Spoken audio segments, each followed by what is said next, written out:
What's up, folks? We are live. Glad you guys are with me. Um, I had to do a little show real quick before I jumped onto the the event I'm hosting right now. So sorry, everything is just acting weird right now. I was trying to post a video about what the subject matter that I was talking about, and yeah, it just shut me down.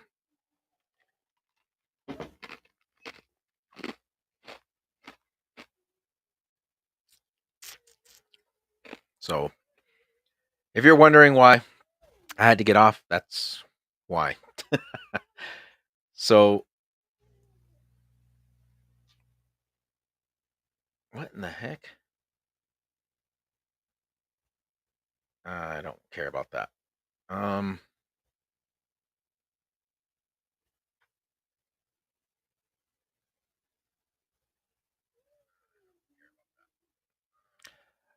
if Let me see something real quick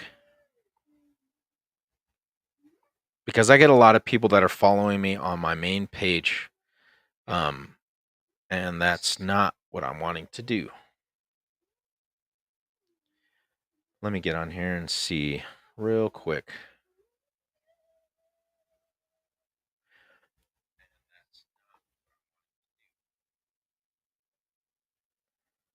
Okay.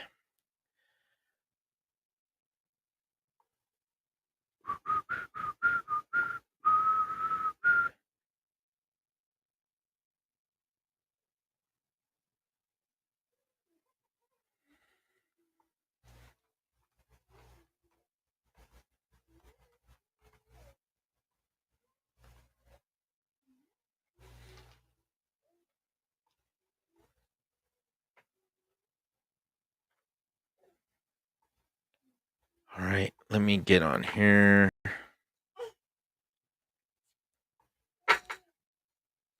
All right. So if you're watching on my main page right now, I am not going to be. Um, I'm gonna.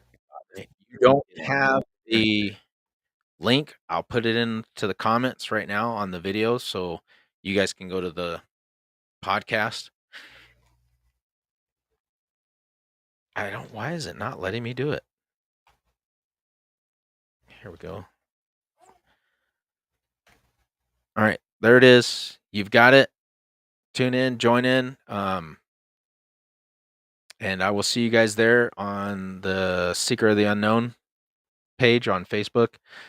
Like I said, I'm not going to be streaming on my regular Facebook page. So if you guys want, just like I said, go over to the Seeker of the Unknown, and I'll see you guys there.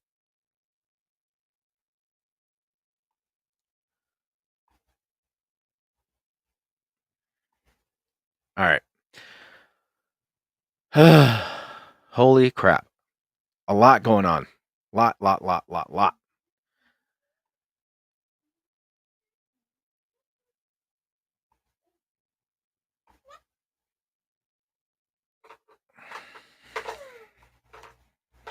What is going on, everybody? Got a good show coming up for you. We are going to be tapping into a little bit of the conversation that we were having at the beginning of the podcast. Now we are seeing a lot of things that are happening with the progression of these left wing, weather modification idiots. We're seeing a lot of things of NASA coming through and just blatantly just pulling BS on everybody. So what I wanted to talk to tonight about is, like I was saying at the beginning of the podcast when we were talking about the ancient Sumerians, and we were talking about giants, and we were talking about the Elohim and Thoth and the Emerald Tablets. Um, a lot of the stuff that is happening now, we're starting to see it come to pass. That was actually foretold by Nostradamus, which is really weird. If you haven't looked that up, check that out. Nostradamus has actually predicted a lot of the crap that's going on right now. And we are actually seeing his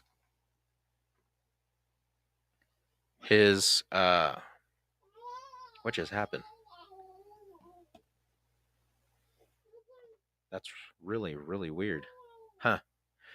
Anyway, so um we've got the eclipse that's coming up on the 8th of next week. That is supposed to be bringing a lot of I don't even know how to explain it. We've got this comet or this meteor that's going to be within our atmosphere or near Earth's atmosphere. That is the size of Mount Everest. That is going to be passing next week in the following week.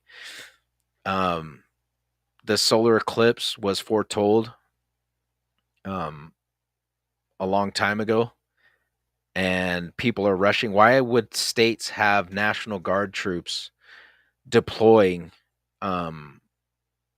because of an eclipse?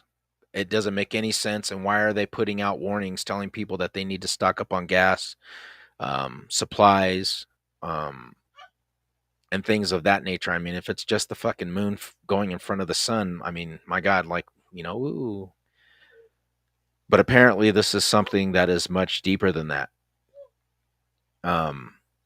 We are actually seeing a lot of creatures that are being uncovered, a lot of creatures that are showing themselves that have not been seen in a long time. And I'm talking about just in the ocean, on land, in the air.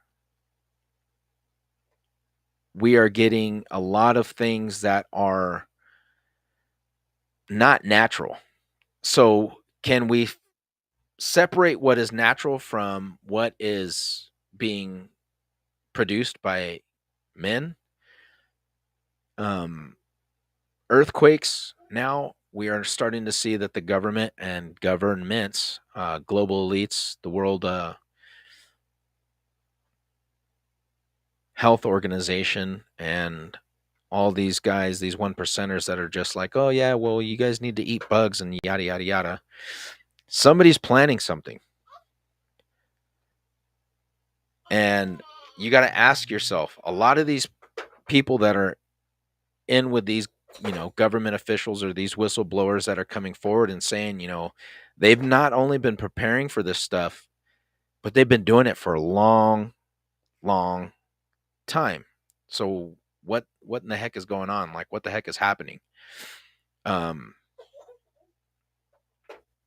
I think, it could be something that could be a little extreme. I don't know, because it seems weird. It really, really does. If you see what is happening in the world today, a lot of people are posting videos of these entrances into the earth and hidden cave systems. You've got people that are seeing these things open up. You've got people that are seeing these creatures or these beings in woods, in the waters. If you haven't looked on YouTube, there has been incidences where they think they've even seen what could be megalodons. I mean, this thing is uh, as big as a bus, they're saying, or bigger. I don't know. Really weird crap. People are posting videos or what they're seeing in, different parts of the world. Giants.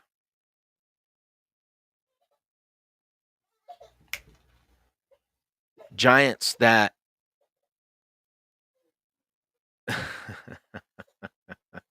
Ken, you're a fool, bro. um they are revealing, they're not even hiding. I do not know if I mean, could you imagine if these things are starting to surface and are going to be coming out of hiding?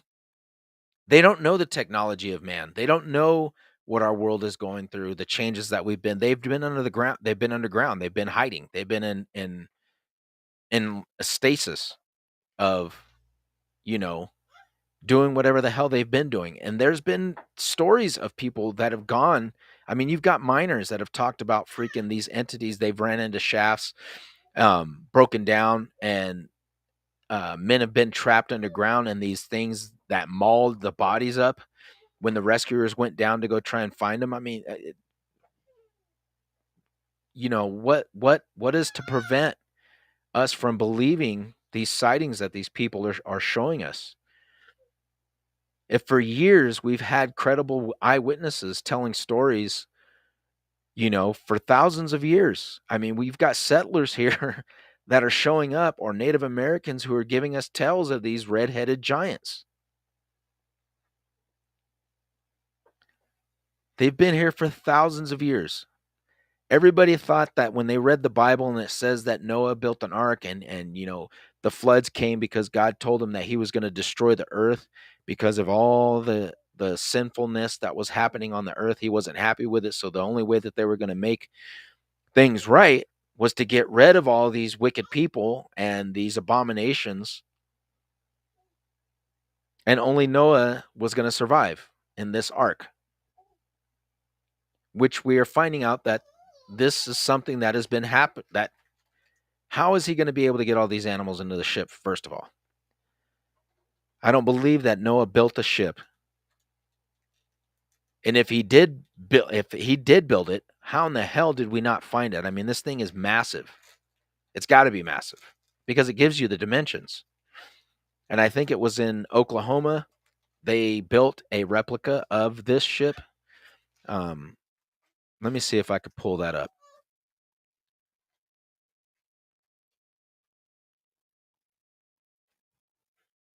Give me a second. Sorry.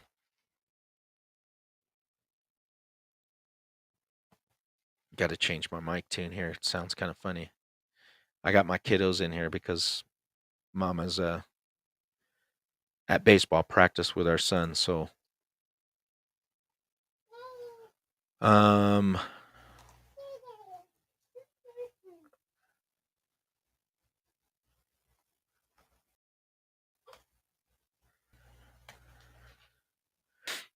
all right. So here we have.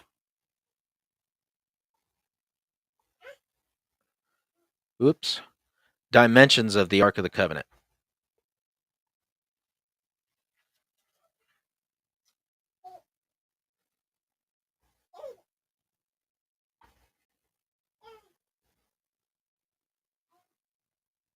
So as you look at this is the dimensions. Don't you drop that. It tells us that it's 30 cubits long by 50 cubits wide and 30 cubits high. So you've got 134 by 22 by 13 meters, or 440 feet by 72 feet by 43 feet.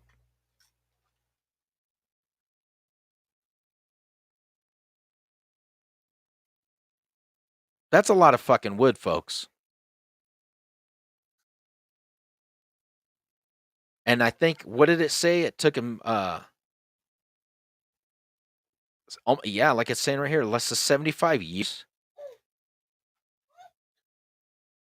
It would supposedly take him to build something like this. I mean, and now you've got people that are saying that they found it on top of a mountain in Turkey. And it's not the one that you're seeing that looks like a boat. It's like a hollowed out ship. Okay, that's not it. That was presumed to be fake.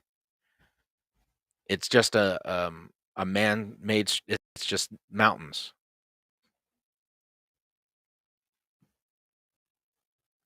So I mean, these are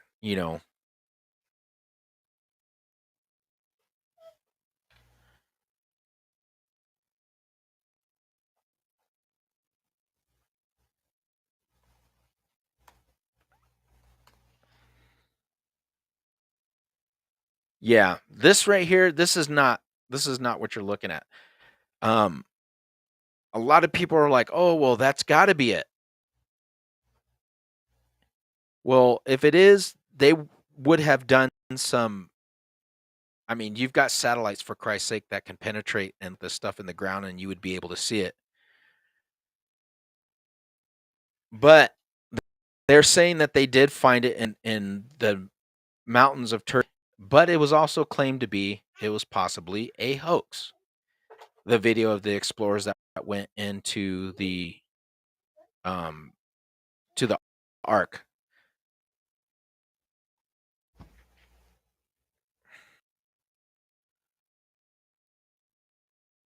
Let me see if I can find this video because I know which one you're talking about, Ken. That's the one where they go in and these explorers are looking and they're showing all this wood structuring inside of this frozen uh, wasteland. Looking, they're like walking in these little things, but it's all but they're finding wooden floors, yada yada yada. Ron Wyatt is the person that is said to have possibly have found Noah's Ark, and that's this big ark looking thing, but they're saying it's just a natural formation. It's not what we're thinking it is. Anyway, so you're having that, and not only that, you have the Euphrates River that is drying up.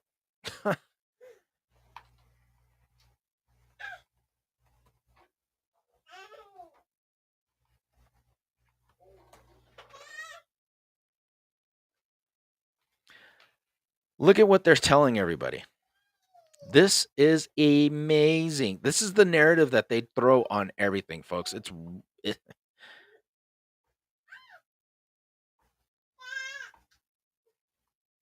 they're saying that the Euphrates River is at risk of drying up due to climate change. Temperatures in northeastern Syria have risen by 1 degree Celsius compared to 100 years ago, and average rainfall has decreased by 18 millimeters per month per century. The Iraq Ministry of Water Resources warns that the river could be dry by 2040. But you've got springs of water that are popping up all over the desert. This is what the Euphrates is starting to look like, folks.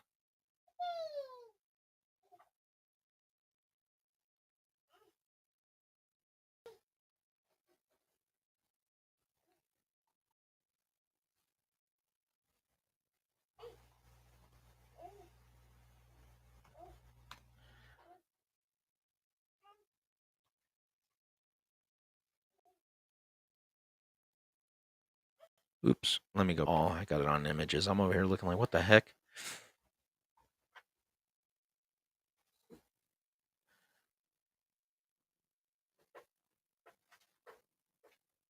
So the prophecy in the Euphrates River is this, is that it was said that there were 6 fallen angels, I believe it was 6 or 7 fallen angels that were chained up under the Euphrates River and that would not be released until the end times when the river would actually dry up and they would be released to cause chaos on the earth.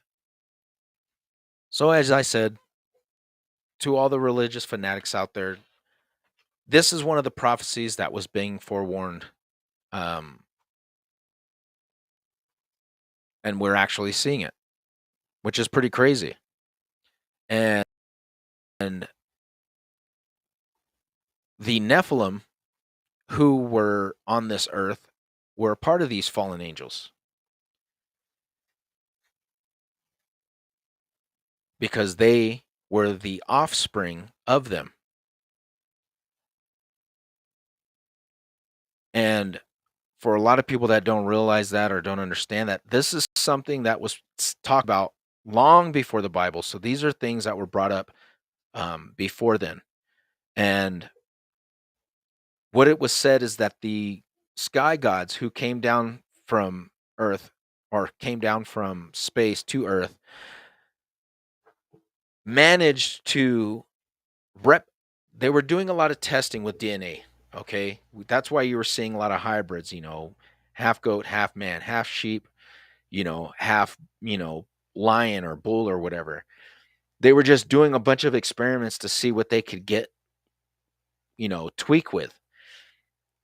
And they had a race of people who were doing work for them, so they wanted to genetically have something that was superior to these beings, but would also be able to do work. And it said that one of the gods with his sister said, "Well, we'll give up our DNA," and I believe it's in Lil or Inky. "We'll give up our DNA to make a being and put it with another being that's, here on Earth," because they were trying stuff and it wasn't working and it just kept failing. And now you're seeing that they're tired of, like, the shit that's going on, so they're making these people.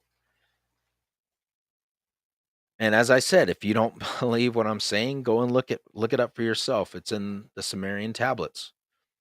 The Sumerian tablets talk about the creation story. And as I stated before at the beginning, I believe it was episode 2 or 3, and let me find it because I have it in my folders and I'll screen share it. Um a lot of people are like, "Oh, well, this is just baloney. God wouldn't allow something like this to happen." And, Jesus say, you believe whatever you want. That's fine. I'm just saying, look outside of the box and realize the bigger picture, because there is a lot of things that have not been shared with people because they choose not to open up and realize that, maybe there is more to this story that was not being told us, that we were just being hidden from. Hey, give me those puff things so I can make you some more. Let me go to my downloads real quick.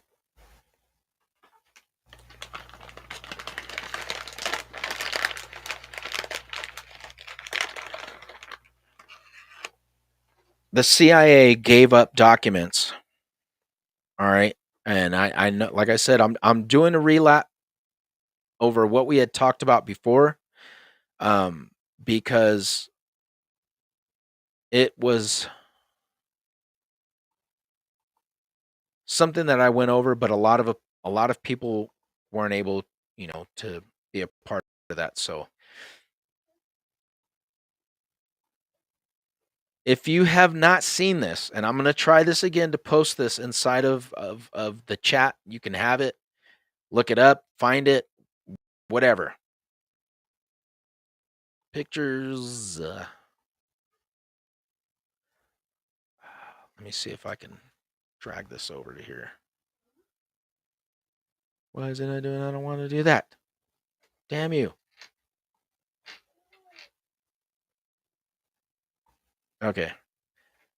I'll probably just have to post it. Did you get it? Where did you get those from? Get those off of there. Break these. Here.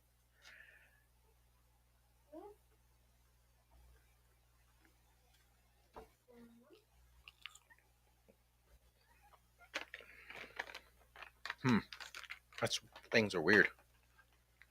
Damn baby food. All right, so I think I'm gonna have to. I'll put it up on my Facebook page, and you guys can check it out. But I'm gonna screen share it so everybody will be able to see it. My wife and I were sitting down because this blew me away. I knew nothing of this until I was doing a lot of research on, pre-Adamites and um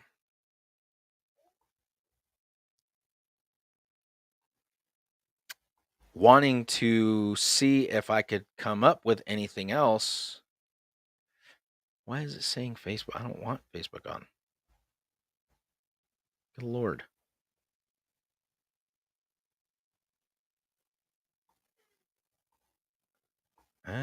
Figured it out. Thought you were going to keep it from me, eh? This is a CIA document, and it's called "The Adam and Eve Story" by Chan Thomas. It's a this is the declassified part now, folks. This came back out in 2013, and it talks about the government and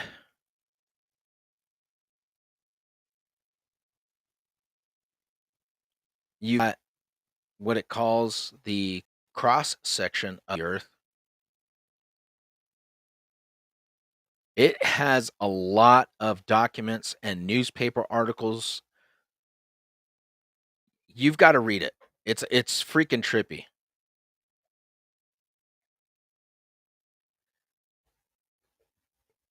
And it's naming people.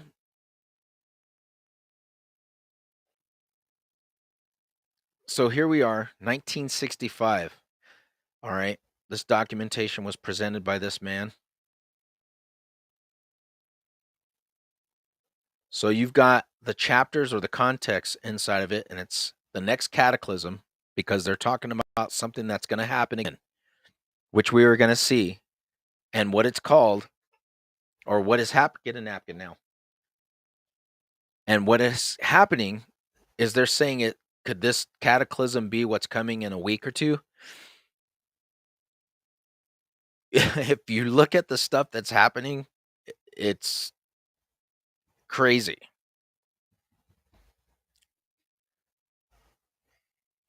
And as you see it, the first cataclysm was 6,500 years ago with Noah. With Adam and Eve, it was 11,500 years ago because there was, you got to read it, there was a cataclysm that happened then. And as it says, as it was, it shall be again in the time of Noah. That's not me, folks. And it even says the same thing. It says it in the Bible, and it also states the same thing in the ancient Sumerian tablets, that the sky god said the same thing. As it was here now, so it will be if the mankind continues to go on the path that they're going to go towards.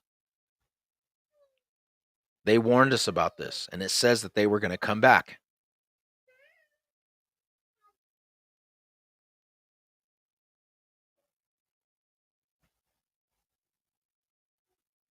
It goes into description of everything that is going to happen. Listen to this first paragraph. With a rumble so low as to be inaudible, growing, throbbing, then fuming into a thundering roar, the earthquake starts. Only it is not like an earthquake in recorded history. In California, the mountains shake like ferns in a breeze, and the mighty Pacific rears back and piles up into a mountain of water more than 2 miles high. Then it starts as a race eastward.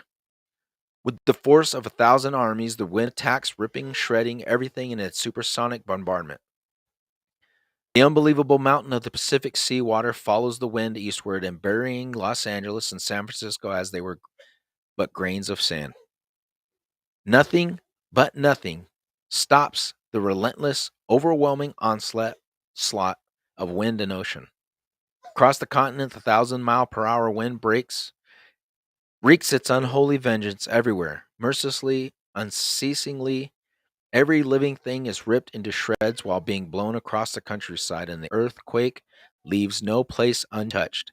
In many places, the Earth's molten sublayer breaks through and spreads across the sea of white-hot liquid fire to add to the Holocaust.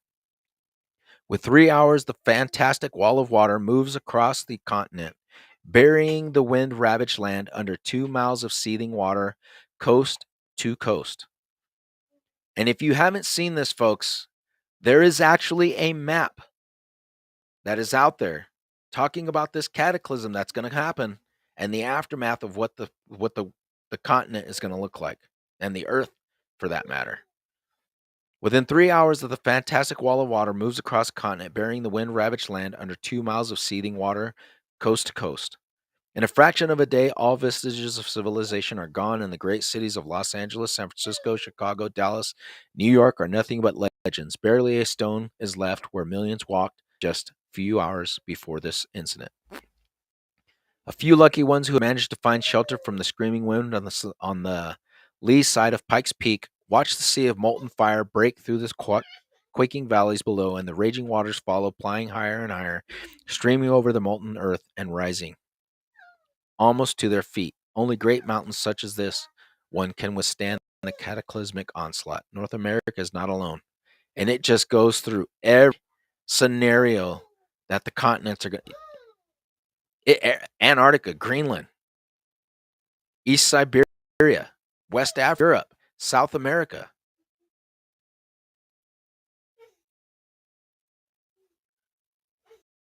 It's unbelievable. It's a prediction of what they're saying.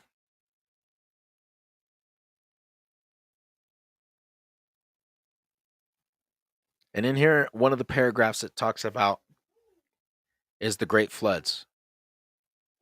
Because there wasn't just one, there was one after. And this goes into the Tartarian movement. This goes back into what we were talking about, ancient Tartaria. A lot of people who study Tartaria talk about the mud floods and the damage that we see when people are doing excavations, construction work all over the world.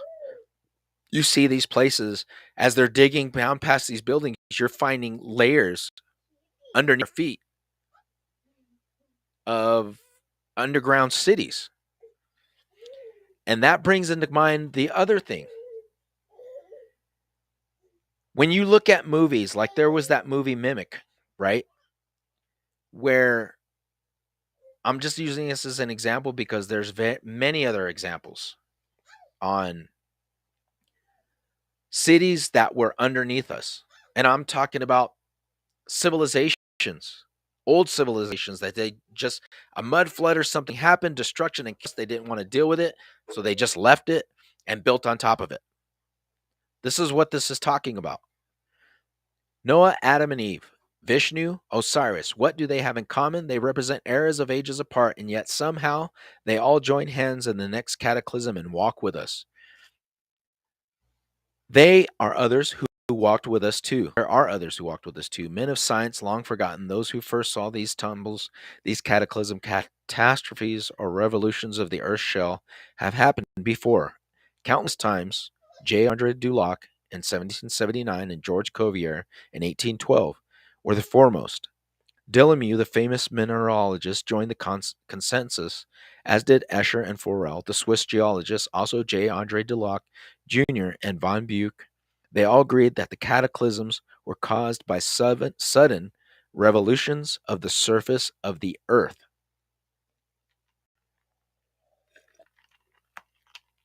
Excuse me.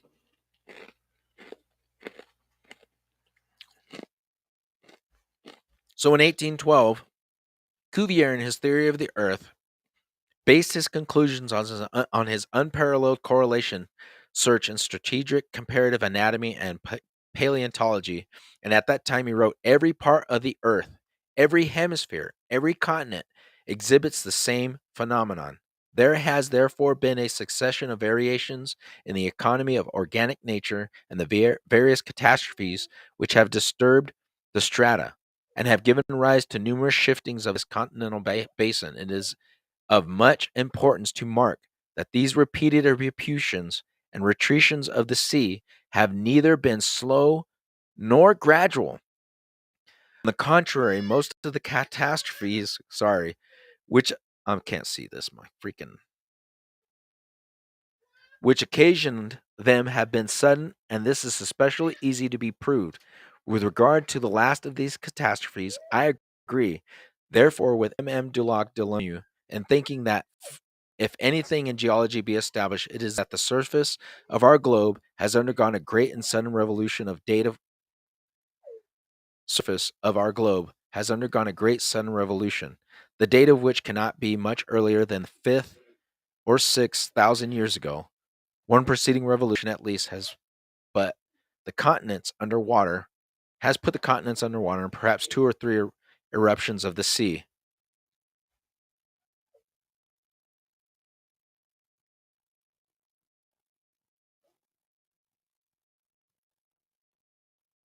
Many attempts have been made to answer the charge made to the geologician by Culver by explaining these sudden revolutions. So saying that it's got something to do with the revolutions of the Earth or the axes of the globe, of the planet, if that is such a thing. But it has something to do with shifts in the Earth. And we know that the shift of the Earth has shifted. I think they're saying it's about 2 degrees, 2%, 2 to 4%, because that's what they're saying in this file is that the shifts of the Earth. I mean, it's going to happen to where it becomes so drastic where we see it like in the movie The Day After Tomorrow. Same thing. I've been in this for a long time. Is why do you think they stuff out in movies? Now you're seeing why, right? They present us with these dangerous scenarios because it's something that they've been studying. Like he said, he posted this thing in 1812 for a long time. And we've become to that age where we're able to scientifically and, um, you know, being able to engineer and build things that will help us in understanding our Earth. And you see, like in movies that are, 2012, these people that are freaking scientists are like, oh shit. They're sitting in their offices one day and it's like they're getting these movements in the earth or these shifts and it makes them aware of what's going on. This is what's happening now. We are in that stage where we are seeing what is to come.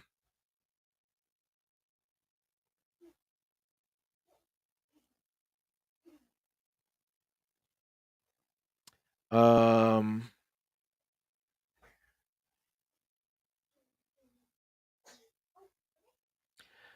so what they're saying, and this is one good thing. I'll read it to you real quick.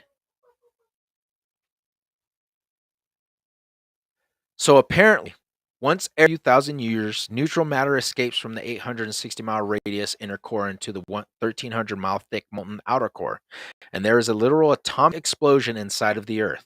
The explosion in the high-energy layer of the outer core disrupts completely, and the electrical and magnetic structure in both of the molten core and the outer 60-mile thick molten layer. How do they know? Have you ever questioned, like, how in the fuck do they know that this core, this layer, and all this shit it's there? If it's so fucking hot, how do they even know that there's this stuff in there? They've never been able to get to it. How do they know that it's there? I don't know. That's a question that I think needs answering because it doesn't seem plausible. I mean, you could theoretically say something like that, but how do we know that this is in there? They've never the deepest freaking well in the earth is what, 7 miles?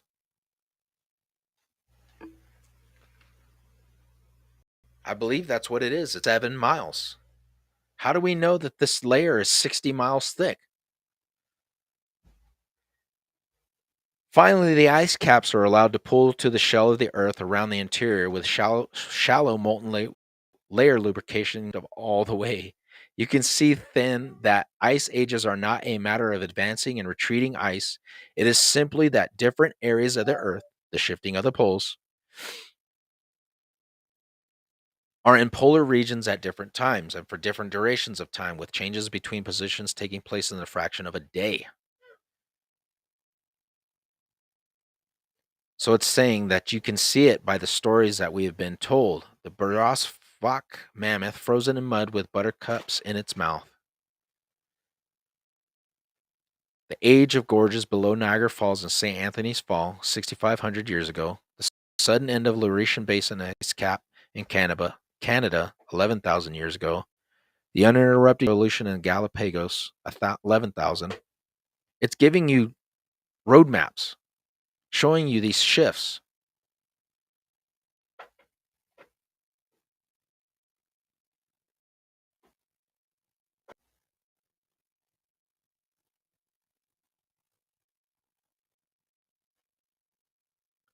So this guy is saying that right here in this paragraph, it's funny. It says, "It's funny how some things can plague you from childhood through your adult years.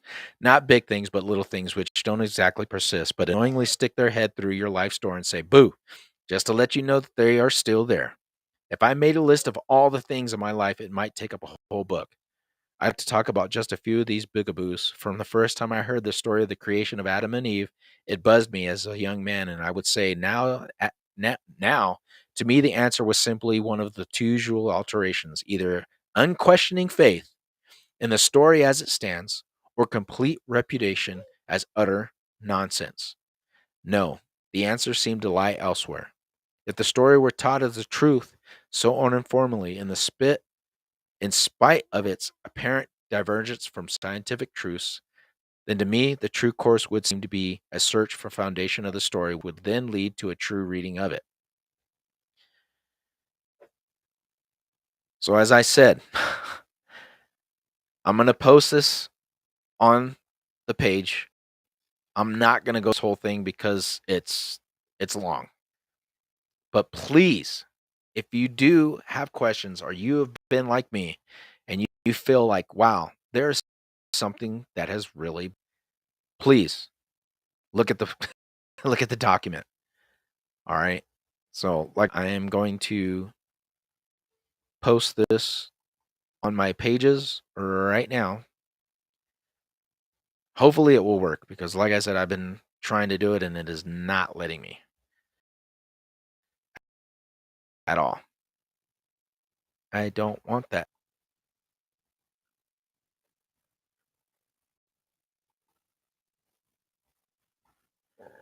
Mm, Um, but yeah, why does it seem like we are starting to see your stuff than ever before? I know now that um, we do see that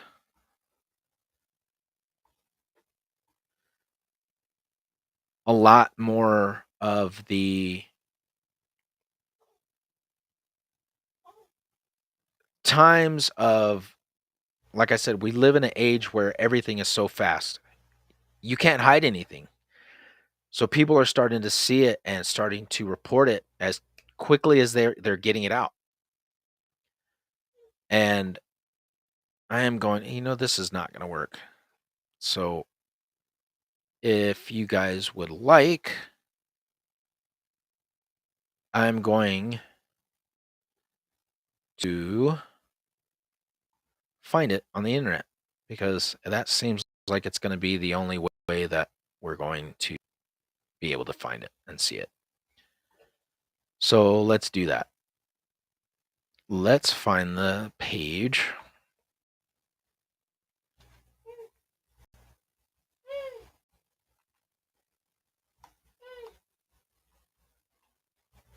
What are you doing, baby?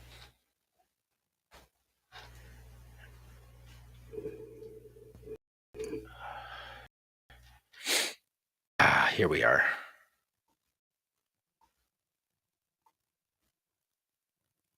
So let me show you this because this freaked me out when I first saw it. Um, I was like, "What the heck?" All right, so type in CIA document Adam and Eve story, and this is what it's going to pop up as. Okay. Now you can get the document right here. You see the attachment. There it is. So you can just click on that. It'll download right to your computer, phone, whatever the heck you want to.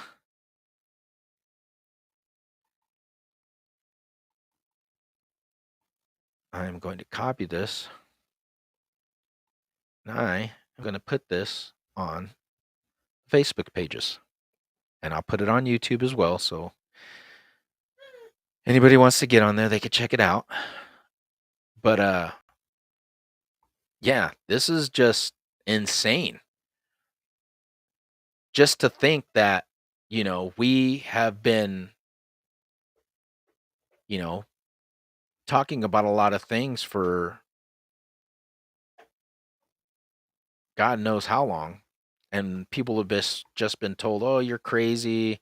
You're a kook. You don't know what the hell you're talking about." Blah blah blah. People have been, ridiculed for trying to come out with the truth and say things. I mean, look at the moon landing, for Christ's sake. We're getting, thrown to the wolves because we're saying, "Hey, man, this could be freaking fake. Like this could not possibly not be real." And yeah, now a lot of things are coming out that it's probably faked. Nephilim and giants aren't real, blah, blah, blah. Now you've got people, coming out with videos saying, look at this thing, it's on a mountain. Hell, I've even freaking posted the videos last time I was talking on Sunday before I had my buddy come on, and I was showing you guys the videos that I had.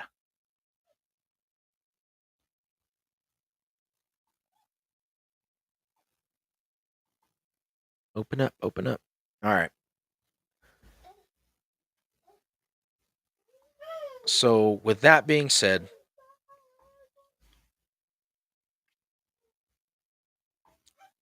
what are your guys' thoughts? We are at an age now where we have technology and the ability to um, see a lot of things, record, send. Um,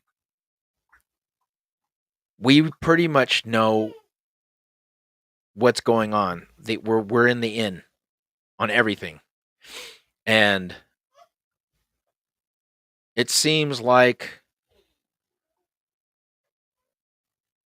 there's nothing that can't be um,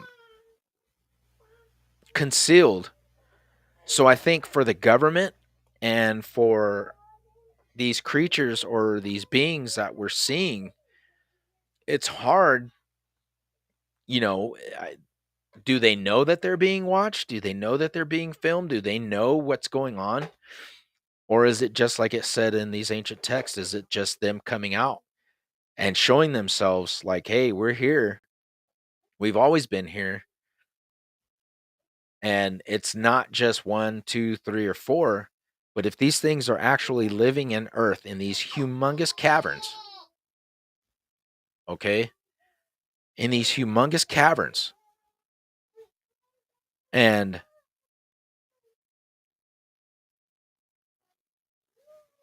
I mean, you know, I mean, you can't hide this stuff. Everybody's seeing this stuff online, and they're able to post it. So now you've got these people who posting it, and you've got people posting pictures of these, double, seeing planet Nibiru. Um, you'll usually see it during the afternoon or in the morning when the sun's barely getting up. Um, if anybody hasn't seen that, let me post that up for you guys. You guys can check that out.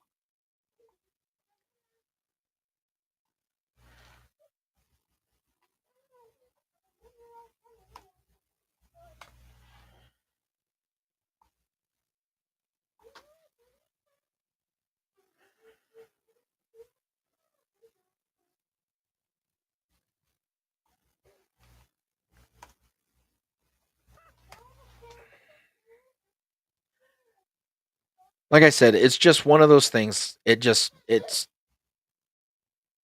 is it coincidence that we're seeing and having to experience a lot of this stuff around the time of, with everything that's going on, how crazy the world is right now?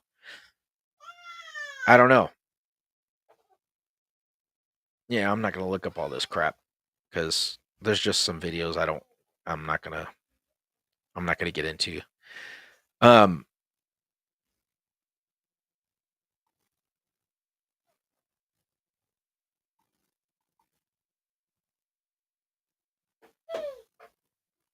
what are your guys' thoughts? I mean, what do you guys think is going on? What do you guys feel is happening because like I said, I mean, it's just a trip to see and be able to like you're seeing this stuff, but not everybody sees it the way that, I see things. So it's like, getting everybody else's perspective and ideas on how or what is going on. Hello. Hi. um it is one of those things where when you get different inputs, it helps put things into perspective. Which is why I said, everybody and anybody is welcome here. I just don't like the bashing. I'm not going to put up with, you know, people crap talking each other or saying things or putting people down. That's not how we deal with things here. So if you would like to get onto the show, let me know. Um, we'll have a good discussion and we'll tear it up for a little bit and uh, yeah, we'll try and get down and do what we got to do to get to the bottom of a lot of. I mean, we're not going to know the full answers, obviously. I'm not saying that we are. But what I am saying is that there's something that's going on, and a lot of people are realizing it. We're seeing it in the signs that are everywhere. And that's where I'm going to jump into the spiritual aspect of it versus the religious aspect of it. And some people are going to say, "Oh, well, why is it this? Why is it that? Why is it always got to be, you know, I'm not anti-God. I'm not. I'm not anti Jesus Christ or anything. I'm just looking at things at a different perspective by gathering the information from sources that were left out of the equation, okay? Of by looking at, you know, all of the pieces of the puzzle. I'm not just sitting here relying on um one book when we've got vast amounts of knowledge all over the world that also tell the same story, but tell the story with everything together. Okay? That's what I'm saying. So I'm not anti God. I'm not anti Jesus Christ. I believe that the message that these people were bringing to us was something that we have to take heed and understand it was of a spiritual nature to get us ready for what is coming. And we are all connected in this universe to each other, to the cosmos, every atom, every essence of the being of this world is within us. We're all a part of it. And it's something that we have to understand and um, get in tune with. And I think a lot of us, a lot of people have, and they're starting to see things in a different light because they're making shifts and they're making changes spiritually with trying to get connected with a higher source, with, everything that is around us. And we're not just sitting here taking the word of these people saying, well, if you don't do this, you're going to burn in a lake of fire and you're going to die. So you better repent. So for me, as I know a lot of people probably get on and they're like, I'll post every now and then about me doing some meditation stuff. And the reason why I do that is because, hopefully it will help other people to be able to do that. Because for me, it helps. I've got a long way to go, but I'm trying to get there and I'm a lot better off than what I was a long time ago. And I think the meditation aspect of getting, rooted and grounded in who I am, my purpose, and being able to see things in a different light um, is a big. part of it.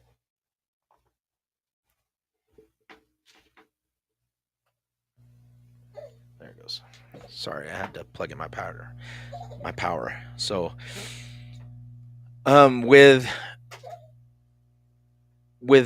that whole aspect of getting into that, one thing that I want to say is that if you see anything that you believe is like, holy crap, what was that? Or you experience something that you believe could be something that's either paranormal, it's multidimensional, or something that could be conceived as being unknown, you're not alone. A lot of people see this stuff. A lot of people report it. Nowadays, you're seeing it a lot more than what we used to, because there wasn't people are able to post, like I said before, people are able to post things a lot faster than what we were able to do, back in the day. Which is why you probably get these oldies coming through and giving their input on a lot of the stuff that has happened in the past, and bringing knowledge to a lot of us, and just letting us know, hey, this is what's going on. We've seen this stuff. We've dealt with it. And which is really cool, because you get the old timers perspective on it. And it's really one of those things where it's like, it'll blow you away, because the things that they say or they tell you, if you hear some of the stories about what people talk about, being hiking or being out in the wilderness, and hearing or seeing something like a Bigfoot. I don't know if anybody's ever heard it, but let me check it out, see if I can get some audio on it.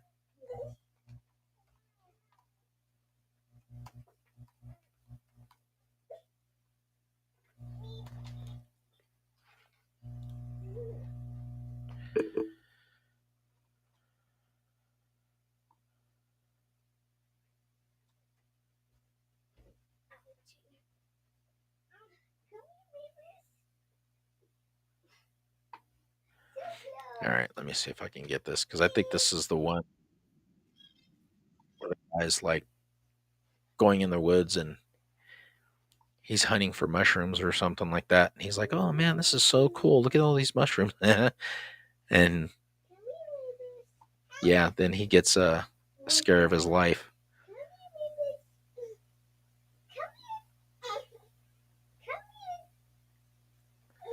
And you see, like, a lot of this stuff that you look up, or you try and look up, it's all like covered, like, oh, well, now it's on History Channel, and I don't want to see that crap. All right. Anyway.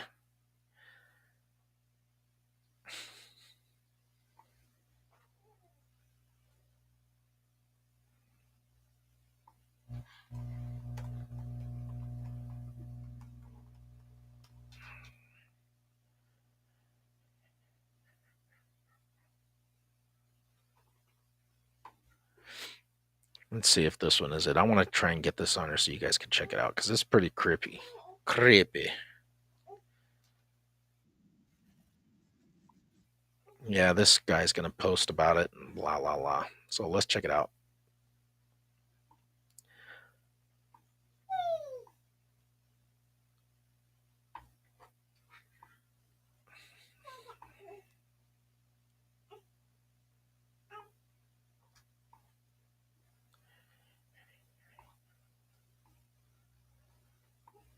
A local horticulturalist is recording himself during a routine mushroom hunt in the woods of northern Illinois. The man is startled by a strange and scary sound seemingly coming from nearby.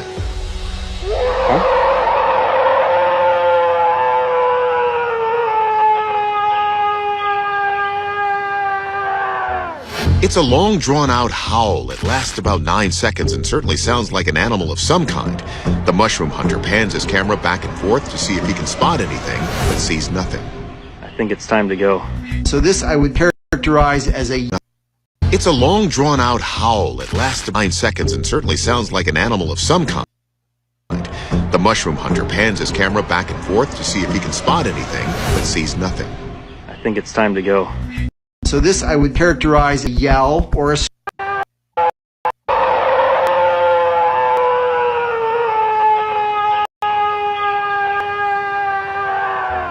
It's a long Yeah, screw that.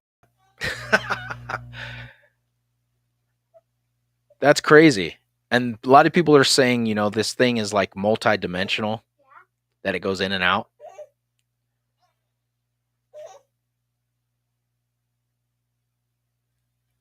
What are you doing? Yeah. I said a Gmail. So A Gmail password is for a game. give me a second, real quick.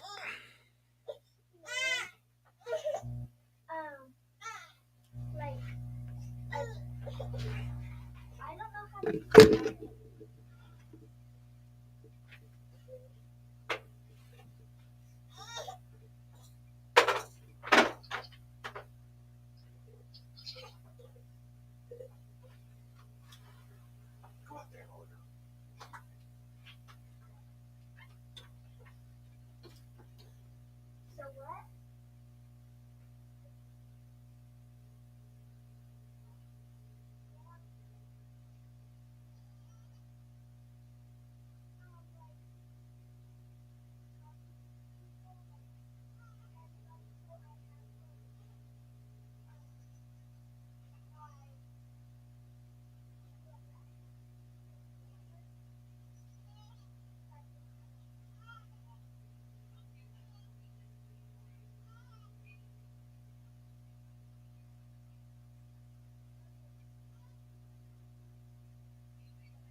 Man. So anyway, as I was saying,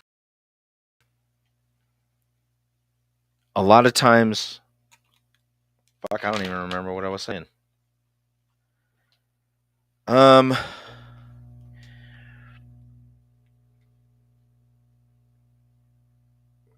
a lot of things that are going on, we can't explain it. A lot of things that are happening, we can't explain it. I don't think that we're ever going to be able to. Um,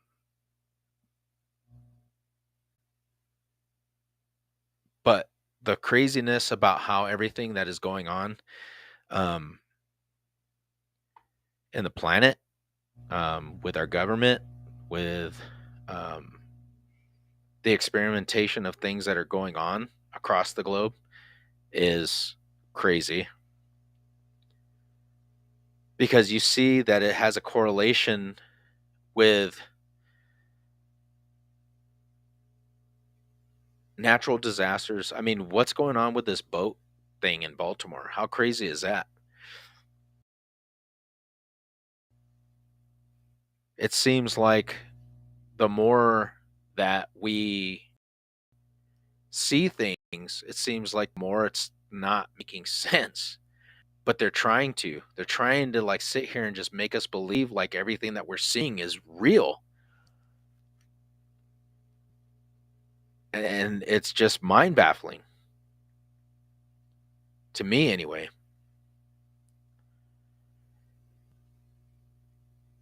So I don't know if you guys feel the same way, but I think that we are at a verge of being able to witness a lot of things that um, is going to be shifting our not only our reality but our way of life. Um, so I think this year is going to be it's going to give us a lot more than of what we were not expecting um, to happen, but we were, if that makes sense. We know something crazy is coming. We just like everybody sitting at home with their popcorn going, "Oh my god, what's going on? What's going to happen next?" And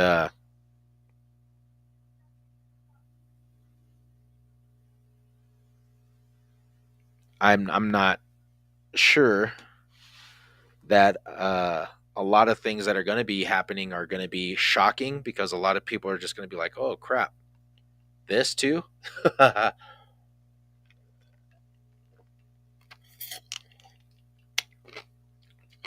And it seems like the desensitization of everybody these days is nothing new. So it's like, whatever, you know, alien,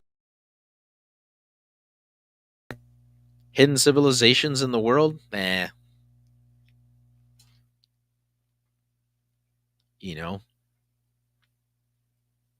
Space Force, they've been out in space since the 50s, 40s with these Star Wars like ships. Eh, nobody's going to care because it's going to be desensitization. Nobody's going to worry about,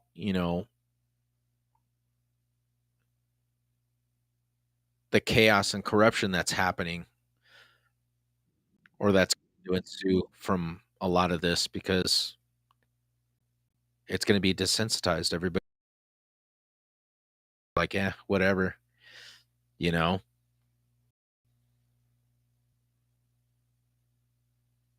And we're going to be living it. We're going to be seeing it. So, what I wanted to talk about, aside of all of that, with, the chaos that's ensuing, the things that are going around. I mean, there's a lot more that's happening. Um, and the shift of the I don't know. I'm not like an astrological student, and I'm not one to sit around and be like, "Oh man, give you guys a whole gist on that." But a lot of the ancients talk about the signs of the heavens, and that's what I'm focused on is that even in the Bible, it talks about you will know the signs of the times by the heavens. And that was their way of predicting or understanding what was going on, or having the ability to foresee things that were going to happen, was from the sky. Because the the moon, the sun, the stars, they are all cosmically connected to what happens with us as human beings, as well as where we live on this planet. And the correlation between ancient times and the prophecies that we've seen or heard of, we, like I said before, we're actually going to be seeing firsthand what's going on um, next week with this whole eclipse thing, which is going to be crazy because I'm like, everybody's going to be tuned into this thing. It's like, holy crap, like what's going to happen? Um, I think that the the big picture on what is really going on, uh, I, I'm pretty sure the government knows something about what's happening.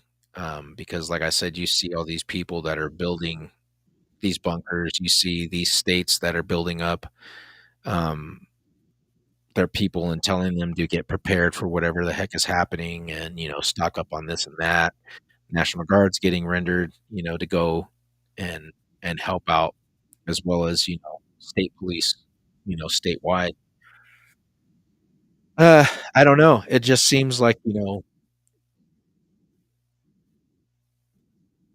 the ancients talking and telling us about how we are connected, to the universe, and to look out for these signs that will be coming from the heavens. I think it's one of the things that we as human beings have gone far away from, because we're not in tune. A lot of people are not in tune with the way we used to be.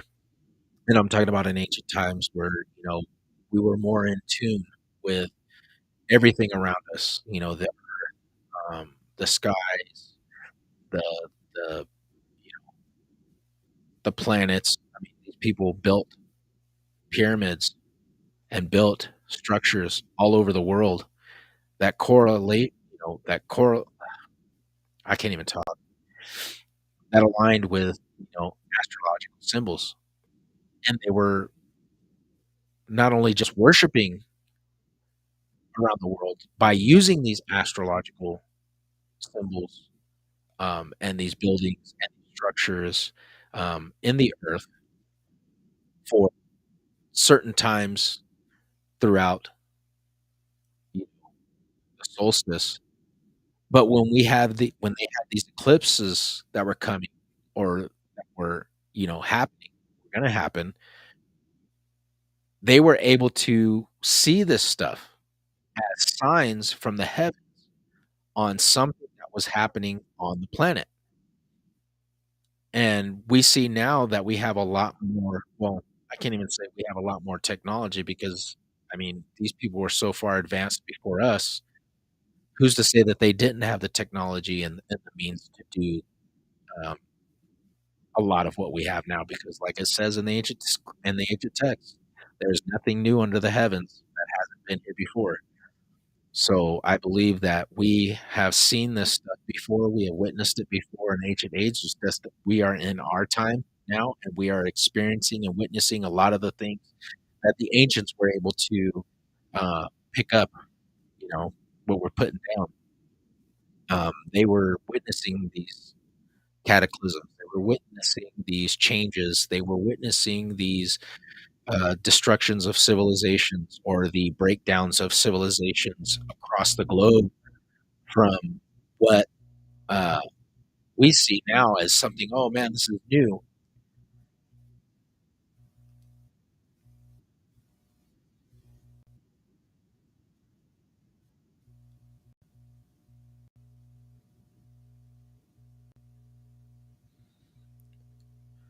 And sorry, my son's texting me. But that's where we get the understanding. And I said, for myself, meditation aspect of it, and just getting myself in tune with what's going on and trying to do my best to do that. It can be that's really really hard. For people that have a lot of things going on in their life. Or, well, I'm too busy for this stuff, and I can't. I don't want to deal with this, and I don't have time for it. For you to sit still and take some time out of your day for like 10, 15 minutes just to be calm, just to be still, just to clear your mind of everything that's going on, it will help you. And it is something that will change you.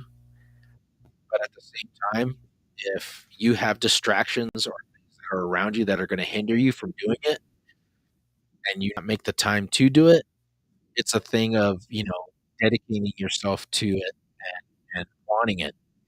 And I think that goes on in hand with everything in life. If you're determined for it, you want to do it, if you're going to do it, it's going to work. If it's not, then you might as well not even try because you're probably not at that moment where you want to be in your life to be doing something that's going to progress or try and help you because, they say that you have lessons to learn and that's probably lessons that you're going to have to learn until it's time, the cosmos opened up or whatever you're ready to be able to function or do those things that you need to do at that time. And looking into ancient history for myself, like I said, I mean, I don't, I mean, I look at ancient texts a lot. I have books on things that, people are probably like, what the freak, why would you want to read that stuff? But it's the knowledge and the understanding of being able to see where we've been and what we have had to go through and where um, these civilizations have progressed and fallen, and watching it happen today. Just because we're technically advanced people doesn't mean that we're unstoppable. Just because we are progressed where we are now, and we're able to see thousands and thousands of miles into space, supposedly, and take pictures of these other planets and these other stars and these other galaxies, that doesn't do anything to stop from what's going to happen or what is happening on this earth, on this plane that we live on. So, getting the knowledge and seeing where we're at from ancient civilizations, I think is something, learning your past and learning your history is something that is going to help people to progress because if we can learn from our mistakes, not repeating them, and be able to move forward,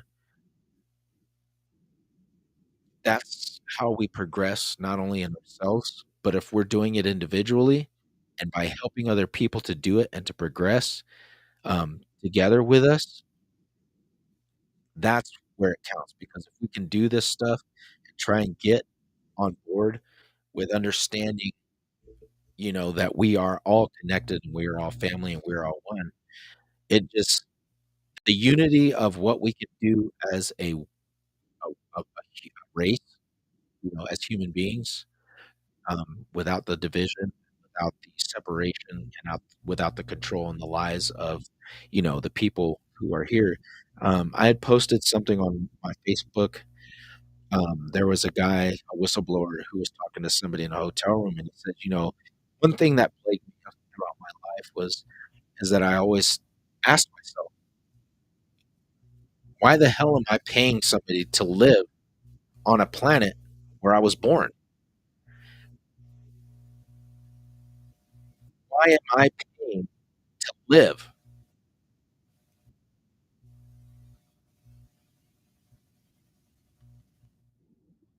Why am I paying to be alive? And I sat and I thought to myself, I was like, man, well, kind of makes sense. And I had to rewind it and play it again and play it over. And I thought, this guy's on to something. This guy knows what's up. So if you break that down and you look, we're born into this world. We're registered and given a birth certificate and a social security number saying that we are who we are, okay? And the government says, "Okay, from this moment on, you at for the age of 5 are gonna go to school till you're 18. After you're 18, you can either work or you can go to school." Everything that we do in our lives is planned out. And I say this for everybody who lives in societies where you're not living off grid, because of the people that are awake have broken free of this cycle and have left it and are not living by the constructs of what they have told us our whole life. Because like I said, I mean, if you look at everything and you figure out that everything that we've been told has just been a big setup, it has been a big lie. A lot of us are a lot of people are getting shut down because they realize that they can't stop us, and I say they, a lot of people who know who I'm talking about, they know the they that I'm talking about. The ones that do not wanna see people rise up and be powerful and be enlightened and be spiritually aware of the information that is really hidden underneath what they are trying to suppress and what they're trying to hide. And I think that when you have the literal government shutting down your websites or shutting down your streams or getting information that was being, leaked out or being passed around of the truth, and they hide it from everybody or they try and make it seem or you spin a narrative that makes it seem like it's nothing. "Oh, well, this was just a big hoax, it was just a hack or, it was disinformation." One of the biggest things that you can do to cover something up, especially this is something proven that has happened time and time again throughout throughout history. Hide the narrative in plain sight.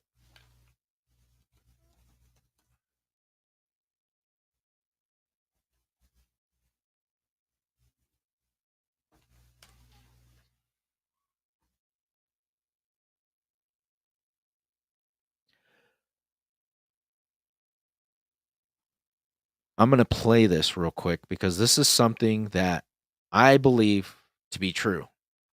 And I had posted something before um, about it, and I'm not sure, but here you go. I'm gonna post this real quick. Um, anybody that grew up in the '80s remembers the shuttle disaster, right? Um, I will not forget the day or where I was at that day. My father was stationed in Germany in Vilsek, and we were in class, and my teacher, we were sitting down. I mean, the old TVs that you brought in on the carts or whatever, and you had to plug it in, and we were able to sit there and watch um, the space shuttle launch from, I think it was Cape Canaveral, and everybody's excited. I'm a little kid. I'm in 3rd grade or whatever, and we're sitting here watching the space launch, and everybody's excited. They're getting ready to go out, and we're watching the space shuttle take off. And a few minutes after takeoff, when it starts getting uh, into its spin, it blows up, and you see the whole shuttle just go up in flames. So the narrative that we were spun on was that the astronauts were actually killed in the disaster. Years later, come to find out these astronauts are alive. And if you believe it, then explain to me why somebody who looks just like the astronaut is still using their name. They have been using their names Oh, well, one of the astronauts, one of the, guys was saying, "Oh, well, I'm my brother's twin." Records show no mention of this man having a twin brother. Show no mention of this man having a sibling that looks just identical like him. They were confronted. Somebody went and confronted these people and were like, "Why did you lie? Why would you why would you do something like this?" "Oh, well, you're mistaken," and yada yada yada. Folks, I'm telling you right now, there is too much of a coincidence where this stuff has happened. This was the tip, I think, of the iceberg where they started trying to see if the narrative of covering up something and hiding it could be done. Remember, like I've said many, many times before, you had the Manhattan Project, you had Operation Paperclip, you had programs that were run and conducted that were in total secrecy that we didn't even look at. The B 2 bomber, look at the stealth bomber. They were working on this stuff for years and nobody knew about it until they unveiled it. So you're going to sit here and say that there's no way that they could cover up or hide a fake death. Well, I would beg to disagree with the evidence. Is so strong. I would beg to disagree with anybody that says that the evidence isn't strong enough. The evidence is out there, and we're going to check it out, and I'll share it with you guys right now so you guys can see it.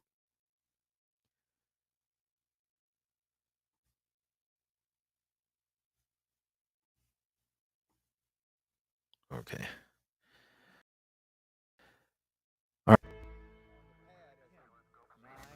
9, 8, 7, 6. We have main engine start. 4, 3, 2, 1. And liftoff. Liftoff of the 25th Space Shuttle mission, and it has cleared the tower. On January 28, 1986, CNN watched the Challenger launch live on the air with its viewers. They and the other media outlets told you that the astronauts died in the explosion. But as always, there is an agenda behind every mainstream headline. This morning, it looked as though they were not going to be able to get off. 1 minute 15 seconds. Velocity 2,900 feet per second. Altitude 9 nautical miles. Downrange distance 7 nautical miles. Looks like a couple of the solid rocket boosters blew away from the side of the shuttle in an explosion. Flight controllers here looking very carefully at the situation. Obviously a major malfunction. We have a report from the flight dynamics officer that the vehicle has exploded. Today is a day for mourning and remembering. Nancy and I are pained to the core by the tragedy of the Shuttle Challenger. We know we share this pain with all of the people of our country. Now, you got to remember, people, we were still in the space race. Okay, this is during the Cold War. They're wanting to put people in space and do this and do that. If the moon landing did not take place, now I'm just talking hypothetically here. You can make your own theories and stick with the moon landing if you believe it's real. If you don't, cool.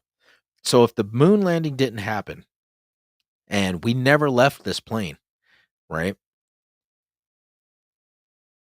There are some correlating instances of them saying the 7 NASA astronauts supposedly killed in the 1986 Challenger disaster did not die in the explosion and are quietly living out their lives in the US, with many of them hiding in plain sight, using their same names and working at high levels in the same fields they worked in before the disaster. Now, these are them. The picture they showed you was of them in the 80s. Them, folks. Right in the open. Same names, everything. According to explosive evidence uncovered by investigators. 7 of them. In the world of deception, it's really easy to say this person is that person, and there's a lot of that going on, muddying the waters. But 6 out of 7 have identical names. They work for universities, most of them. There were no people in the Challenger. That was a hoax. That's been proven conclusively by researchers and reporters. All right, so Santos, right here, I follow him, and he talks about a lot of things, and he's got some insights on things too. A lot of people, tend to want to hear, what he has to say. But like I said, when somebody's saying something or whatever, or they're putting information out, it's easy to let them look like they're crazy or they're, just spewing out, misinformation. But there's a lot of truth to what people say, and that's the one thing that they try and cover up. Investigators who have found that those supposed people that were in the Challenger are still alive today. We remember Dick Scobie, the commander who spoke the last words we heard from the... This is him alive today. How crazy is that, right? Space Shuttle Challenger. We remember Look at this. Michael Smith. We remember Judith Resnick. Look at that. We remember Krista McAuliffe. We remember Ellison Onizaki. Wow. We remember Ronald McNair. Come on, people still think the Challenger exploded with these astronauts. It was a horrible thing. Never happened. Yes, the rocket exploded. There was no one on board. So imagine you're at the launch of the Challenger. This is a historic moment and it blows up in midair. Whether you are personally related to somebody on there or don't know anybody, you're going to be a mess. This is an emotional, incredible scene. And CNN was reporting and they told the cameraman, let's get a live shot of Krista's parents. Exactly. And when they zoomed in on them, they were giggling. They were laughing. They were smiling. I don't know how you can put a smile on someone's face, even if you told them the funniest joke in the world. Your kid just died. Your daughter just blew up on a shuttle. They just showed her dying. Her father's sitting there laughing it up with everybody because they all knew. World at that very moment. Just look at their face. Is that the face of somebody whose daughter just blew up in the most horrific, violent accident ever? Or is that somebody playing a role, not knowing that they're on camera and thinking about the money that they may have gotten? You can hide somebody that's allegedly dead right in plain sight. All you have to do is move them a little farther away, give them a different job, claim that they're somebody else. You don't even need to change their name. So statistically speaking, the odds that almost everyone on the Challenger have exact lookalikes with exact names still existing is kind of laughable, honestly. Exact doppelgangers. What in the holy... existing in the world with the same names, and when confronted, they get very nervous and their stories begin to conflict and they have the same mannerisms. It doesn't take a lot to put it together, honestly. Let's start with former NASA astronaut Michael J. Smith, with the same name as this retired professor from the University of Wisconsin-Madison. I think this is where they confront them. Are you Michael Smith? Yeah. Professor at university? Retired. Retired? Yeah. Yeah. Yeah, I just stopped by because there's this room. Are you aware of that? There's a rumor on the internet. It's not me. That people are saying. Yeah, it's not me, obviously. I mean, anybody that looks at my background, looks where I was born, it's not me.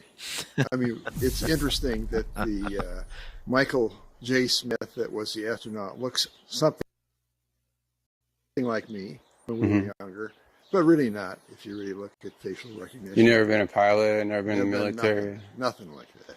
Huh. No. Okay. Yeah. That's all. And I don't respond to the emails I get. I get probably an email, maybe 2 a month. Really? And I got one guy that's been really hounding me, and I turned it over to the FBI. Okay. Yeah, you just sure look a lot. It's the same name. I know the facial thing, but that's what we look like. And see the what? 40 years ago? Mm-hmm. Yeah. Okay. Yeah. Well, thank you. Yeah. Okay. Michael J. Smith, identical look. It's just so funny. Dimples the same, teeth the same. There's really no denying it. And before he could finish the question, Michael denied it. Oh, that's not me. That's not me, and laughed off. What's he going to say? Oh, you got me? Not going to happen. The driveway footage of Michael J. Smith, that's real. I mean, that can't be a deep fake. Eddie Bravo, you gotta love him. At some point, you gotta stop trusting liars. We don't hide our space program. We don't keep secrets and cover things up. We know that's a lie. We do it all up front and in public. Next is former NASA astronaut Judith Resnick with an exact doppelganger working at Yale University. Come on, folks. 37 years have passed and she hasn't even changed her name. Side by side. I'm going to pause this real quick and let it load. But if you're going to do something, just remember, a lot of the kids and a lot of people that are here today don't remember shit about this. So yeah, it would be easier for her just to cover up her, just, oh yeah, well, whatever. Because a lot of people don't think about that, right? Except for the people who were there and witnessed it, because we know what was going on. We know what happened. And for somebody who looks just like the woman, has the same name, this is what I was saying also with the whole Mandela effect, them changing narratives because they know that people are not, or they're not going to remember it. I mean, Jesus Christ, 40 years ago, 35 years ago, 36 years ago, you think people are going to give a shit about that now? A lot of us do, because if they're able to lie about this, what else are they? This is why we keep questioning everything, folks. The narrative is a lie. It's a lie. And they're hiding these people in plain sight. That's why you got to think, what else are they hiding? What else are they lying about? Right? If they can lie to you about this, are they not lying to you about cloning? Are they not lying to you about the moon? Are they not lying to you about the flat earth? Are they not lying to you about the fucking poison they're putting in the sky with chemtrails, air, our water, the shots that they're giving you, for Christ's sake? If they can blatantly lie to your face and tell you this is not real, this, what we're trying to tell you is the truth, because they don't want you to freak it. They know that if you just keep shoving that down their throat, everybody's going to believe it. That's what's going on. So let's take a look at the rest of it, because this is really interesting.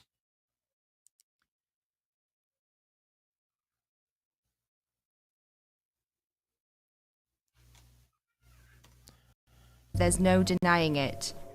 When she's approached, she has a very odd way of not responding. Hey, Judy. How you doing? I'm from the press. I just had a quick question, if you don't mind. What press? I'm from a radio station in San Bernardino. I know there's a conspiracy about the space shuttle. I want to be polite. Friendly. Just a question. So there's a lot of rumors about you being on that. Look, it's called freedom of press. Space shuttle. Obviously, if you want to comment, we would really appreciate it. That's why I said, Kind of odd that Judith is in full panic mode when realizing the press is in her presence. She's no stranger to being in the spotlight. She was in a movie, for Christ's sake. She even made her way into Hollywood for a quick cameo. If the choice is to allow Americans to be taken as hostages or to be executed, I'll bring my own rope. Saddam backed down, and Ambassador Wilson helped thousands get safely home. When he himself came home to the United States, he was warmly greeted by our president, who took him to the Oval Office and introduced him to the War Cabinet as an American hero. Commander Dick Scobie had a company called Cows and Trees, and when you went to his website, there was an animation of a cow taking off like a rocket with a smoke stream coming out of its backside, doing a twisty curl in the air that looked remarkably just like what we saw with the Challenger. And after I wouldn't say we it's started the same, making videos on that and it started that's going viral, far-reaching. that website disappeared, never to be seen again. And nobody could have predicted back in 1986 that in 30 some odd years from then that there would be something called the internet, right, that would bring all this information to the tip of your fingers, and you'd be able to search through pictures, Facebooks, websites, profiles. Now these people are scared. They're hiding their. And this is why I go back to the whole thing of the information age, is that we have so much at our fingertips now, and we have so much to learn still, that you have to realize these people, like he said, they didn't realize, oh my God, Facebook was going to be around, and the internet, where they're going to be able to just look up and find information on these people that are trying to hide. Because now you're able to freaking look them up, find them out where they are. You can't hide a lot of stuff these days. Everything is there for you to look up. One of the things that is really crazy that blew me away was that when you're asking about this stuff, you're the fucking crazy one, because is it logical that it happened? Yes, it could happen. We didn't see them get on the shuttle.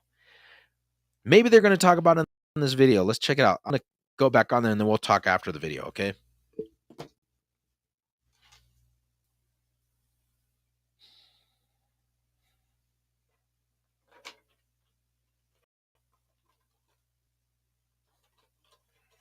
Profiles. They're deleting their websites. They're making their Facebooks private. Onizuka and McNair are always together. They're hanging out at NASA and always talking about themselves. Ellison Onizuka. If you look at clips of him back in 1986 when this happened, he actually spoke like every other word was. Let me say that it's really a pleasure to be back.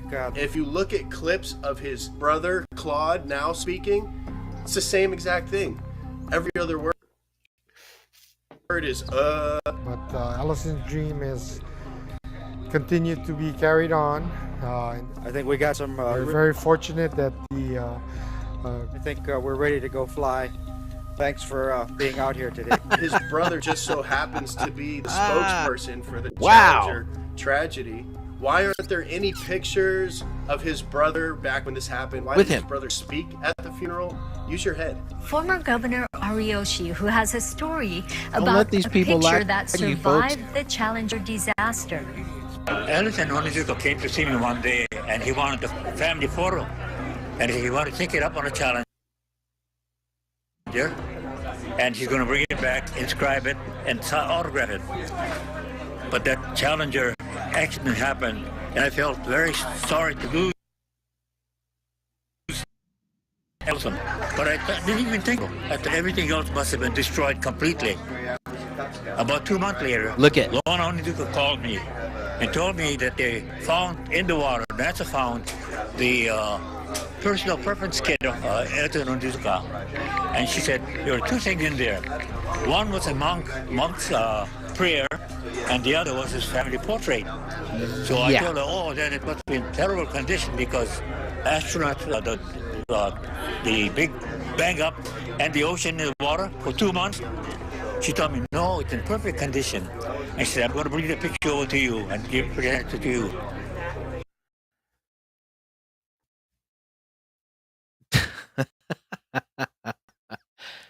Okay, so you're going to tell me this sounds just eerily similar to 9/11 when they're sitting here like, oh, look it, we found these hijackers' passports outside on the ground. Fucking plane blew up, burning buildings, fucking shit just on fire, and this dude's fucking passport is just perfect, just lying right there. Just somebody happened to pick it up.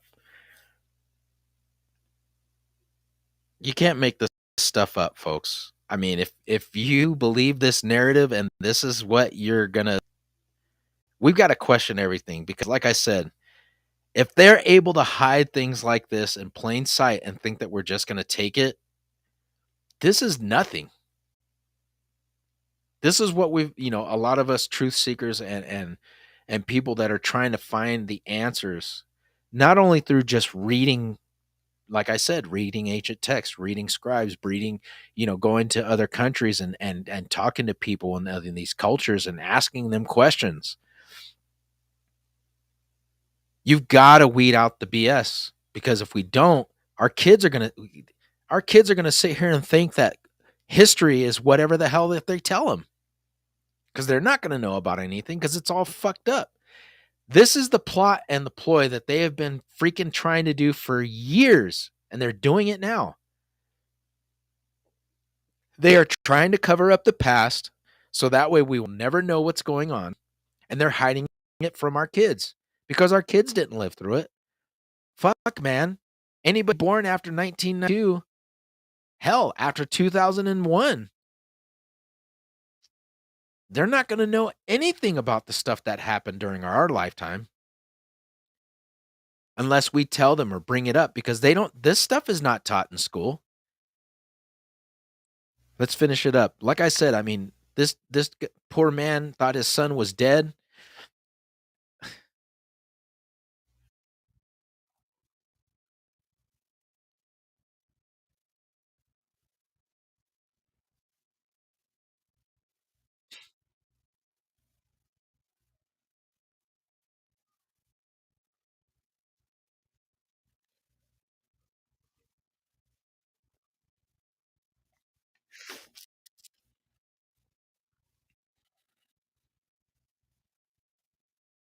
Wow.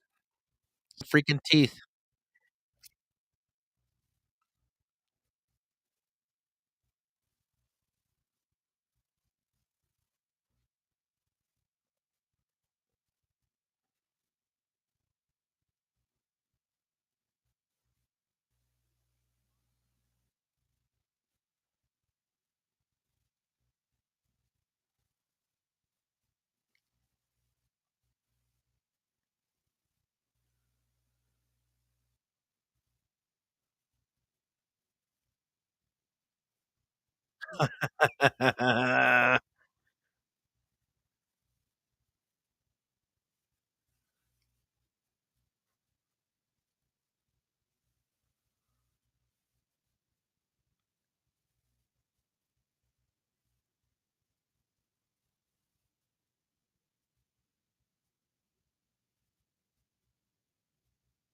That's crazy.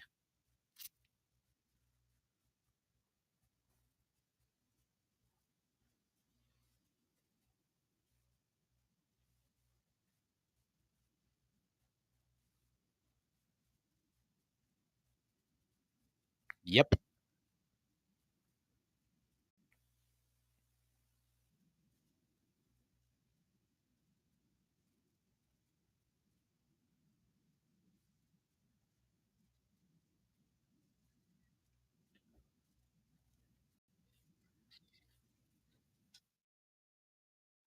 Our nation held a vigil by our television The hell? sets. Go back. In one cruel moment, our exhilaration turned to horror. I'm sitting over here. We waited and watched. They were waiting and watching. When they saw the explosion, there was confusion. Was something wrong? The principal and teachers weren't certain either. Then it got very quiet as the horror of it began to register. Besides the trauma-based mind control and putting children through that trauma, exactly, and also it reinforces their model. It reinforces their religion. Look, all this terrible thing happened. Everything happens. To go to space. We're trying to explore for science. But look, all those people died. But at 1 o'clock, school was closed. It had to close. I felt as if my whole body blew up inside when I saw that. And I can just never be as shocked as I am now. Seeing it with my own eyes, it really just scared me. Some astronauts blow up in a rocket. And as they're saying in this narrative, you hear this guy with the cowboy hat talking about, the fear base and why they do these things that they do. It's instilling that and showing the shock of why it's so imperative that they do something that will just cause people to go, whatever they say, whatever they do, it's got to be real. Kind of sounds familiar, right? Like 9/11. They sat here and told us this whole story. I mean, we watched it. We watched it. People jumping out of the buildings, the bombs the bombs going off in the building, blowing up the building, and it's burning and it's burning. These people are trapped in there. Why in the fuck did they not send helicopters up there? Rescue some people, try and get them out of there. But the whole thing is, like I said, the instilling of fear. I remember I was really shocked. And that's what he's saying. You just seen right now, these kids are talking about, man, I was so scared. I was just shocked. You're not going to forget that. You're not going to sit there and question, oh, was this real or is this fake? Come on. What does that do subconsciously to the average person? They don't want to go up into space. They don't want to blow up in a rocket. We'll leave that to the professionals. Yep. We'll leave that to NASA or government. But once they had seen the evidence on the visual screen that there would be no survivors, it suddenly became apparent to them that they were dealing with death. Yep. The government had incentivized the different public schools to play the Challenger in their classrooms. So they rolled their TV sets out, they had all the children sit down and get ready to watch it, and 20% of the American public watched the Challenger event happen live. And within 1 hour, 80% of Americans had seen the Challenger tragedy happen.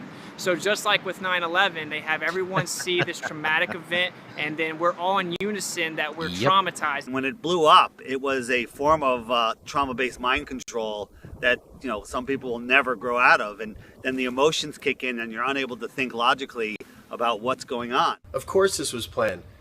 They made every school show this event live. They wanted these kids to grow up defending this tragedy. Think about how many field trips come here, unfortunately.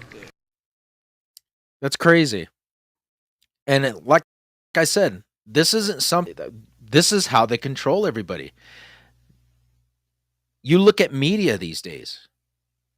I was just having a discussion with one of my friends, and I was telling him, man, you know, it's crazy how a lot of the shit that we see on TV, we're watching it, and I was like, is this shit real? Is this real? Is this really what is happening? I mean, who's to say, you know, a lot of the things that we watch on TV isn't just something that's staged, a narrative just to put fear base into people, to do exactly what they've been doing for so long, controlling the populace. And is it so far-fetched that we would see them doing something like this? Obviously not. And like I said, it's not the first time that they've been doing it. It's not going to be the last.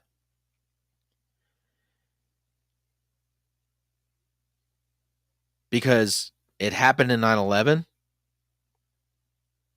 We're seeing it now with COVID. Oh my God. Oh, they built that shit up so good. They had motherfuckers standing in line to get the shot. Take my kids, give them the jab, please. If you're going to save us, just do it. It's mind control, folks. That's all it is. It's controlling. Shit. Hold on.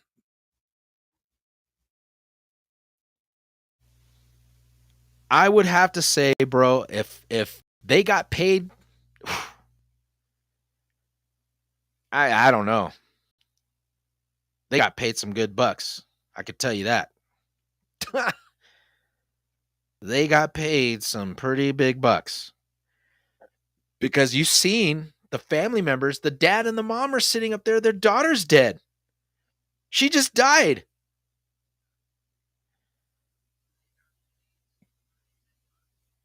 Okay?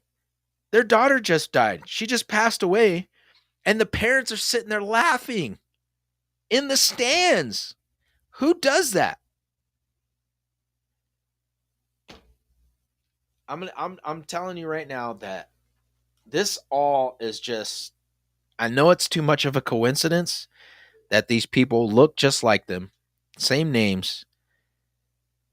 You even got that one astronaut who's saying he's his brother. He's a spokesperson for the Challenger organization. And the dad's like, I mean, ask the dad, is this his son? Does he have 2 twin sons? That's what I would have asked him. I've been like, this motherfucker your son? Is he real? Because did you have enough? Why are we not seeing the pictures of all of them together?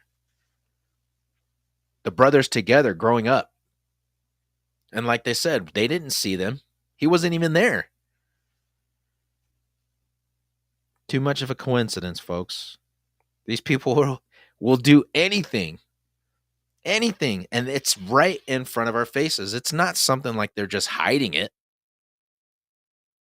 They tried to, but like we said, they couldn't hide it forever because they didn't think that it was, you know, the internet was going to be around and all this stuff that technology we have now, we're able to search and find things.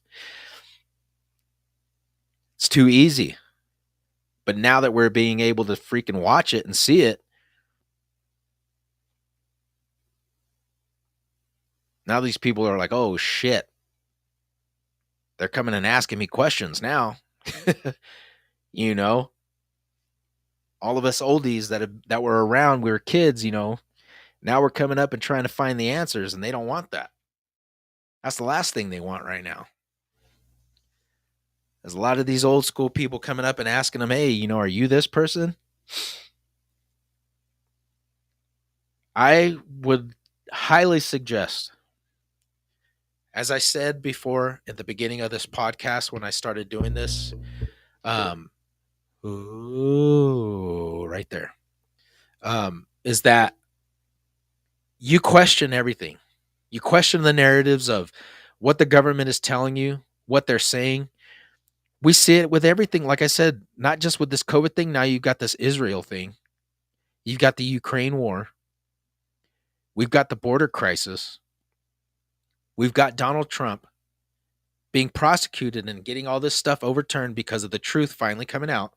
I know a lot of people are like, oh, he's mentioning the Trump guy.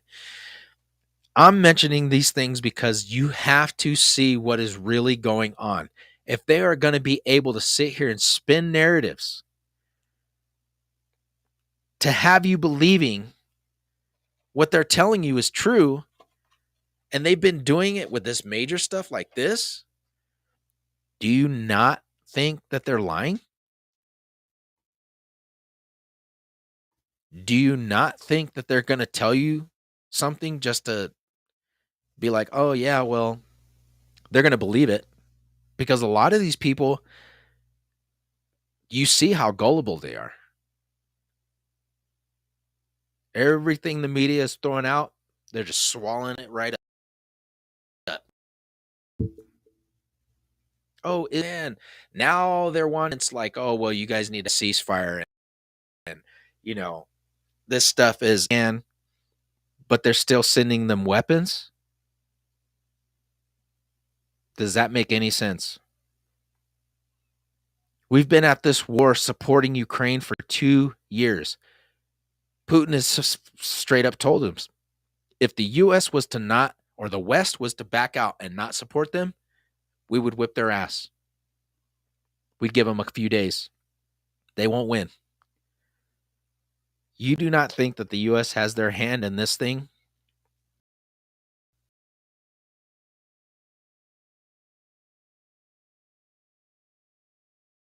Without all these sicknesses or, you know, these illnesses that are coming up, you got this a-hole Fauci.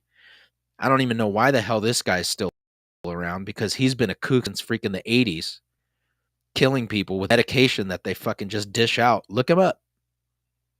Look that up. There was a drug that came out in the 80s, early 90s that Fauci was a part of that pushed, and it was supposed to be something for like an antidepressant or whatever. You know how many thousands of kids died? They killed themselves because they were still they were messed up. And this asshole was like preaching the end of the world like it was the best thing ever. And here we are, 20 years later. This dude's coming out and telling everybody, oh, it's safe. We tested it. We know it's good. Oh, you'll be fine. People falling out on basketball courts, people getting freaking seizures, their bodies shutting down. Oh, well, that must have been a batch that wasn't really good. Are you kidding me?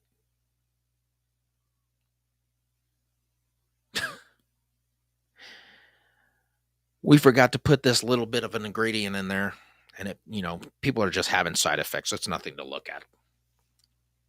Get your ass up and shake it off. But y'all are believing it. A lot of people are believing it.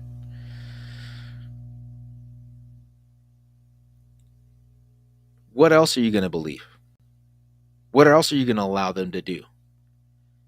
What else are you going to let them spew to you, to the kids, to our schools? Our schools have become so indoctrinated, it's ridiculous. Did you know that Ghislaine Maxwell's father, who was a Mossad agent, go figure, along with Rockefellers, have their hands in these books that are taught in our schools? This shit was handpicked by them to be put into our schools. And I'm not just talking about, let me look at this up real quick because I'm going to show you. This is crazy. I didn't know this either until I looked it up.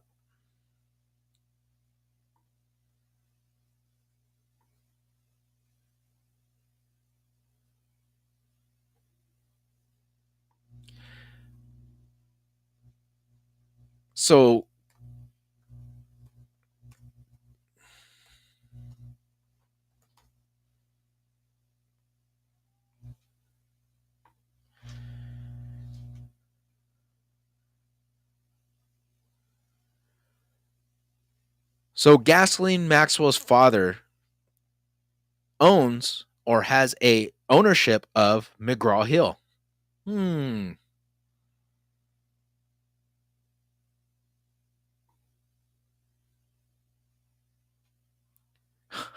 McGraw-Hill and Maxwell Forum Venture. 1996. To preserve these articles as they originally appeared, McGraw, blah, blah, blah, blah, blah.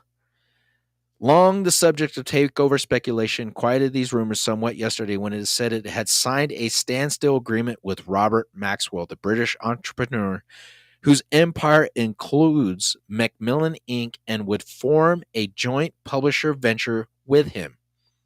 On the news, McGraw-Hill stock plunged $5.75 to $69 on the New York Stock Exchange. Under the agreement, McGraw-Hill and Macmillan will combine elementary school, secondary, and educational publishing holdings onto a joint venture that will be the nation's second largest textbook publisher after a Harcourt Brack Jovanovich Inc., with annual sales of $480 million.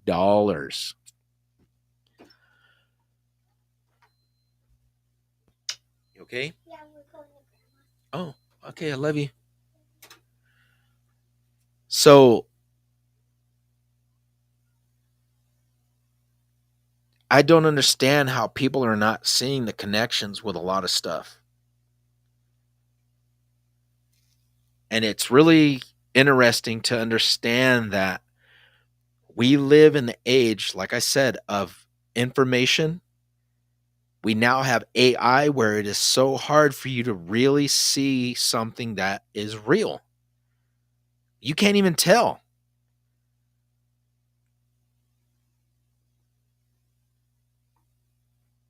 Let me copy this bad boy. You guys can check this out too.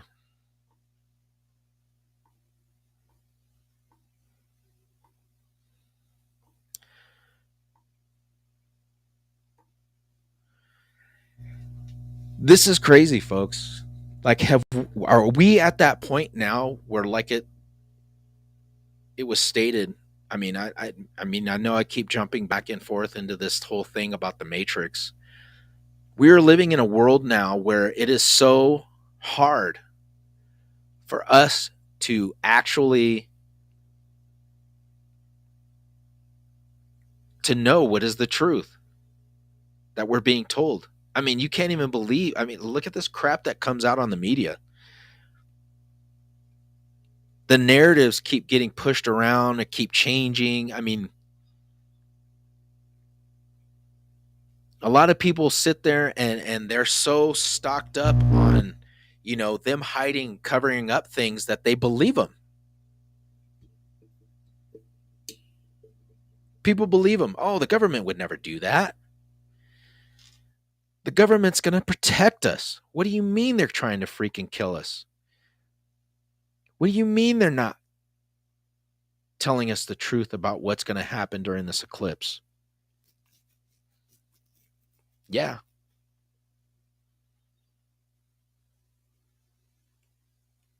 I don't know if anybody's seen the pictures of that big gaping hole in the sun.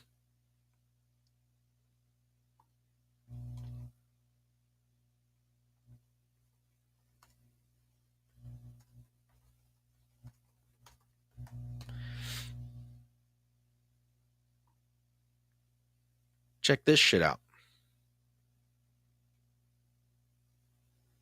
This tripped me out.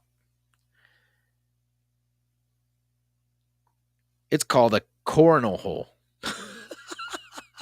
What the fuck? A cornhole. So the monstrous dark patch appeared near the sun's equator and let me see.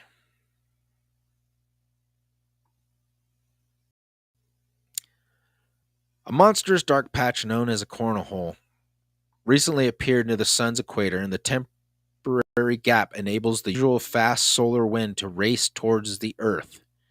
An enormous dark hole has opened up in the sun's surface and is spewing powerful streams. Here we go. Streams unusually fast radiation known as solar wind right at the Earth. The size and orientation of the temperature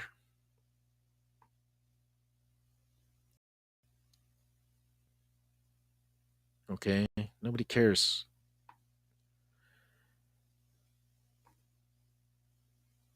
Which is wider than 60 Earths.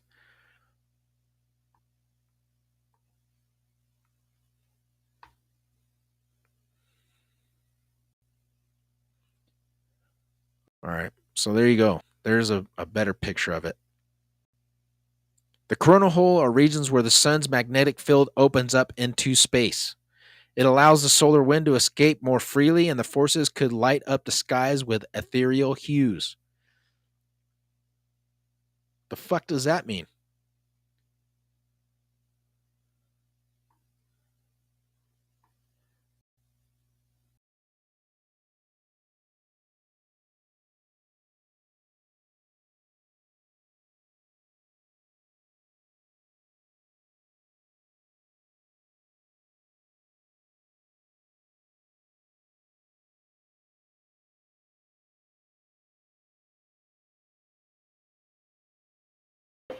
Sorry about that. I had to reload my page. Like I said, every time I post something or I start sharing videos or something, it just goes kaput. So I have to reload. So here it is. This is, I don't know, folks. Like I said, you believe it if you want. What happened? Did they crack a light bulb? It says the Earth is poised to experience a series of blows that originated from the sun. The geomagnetic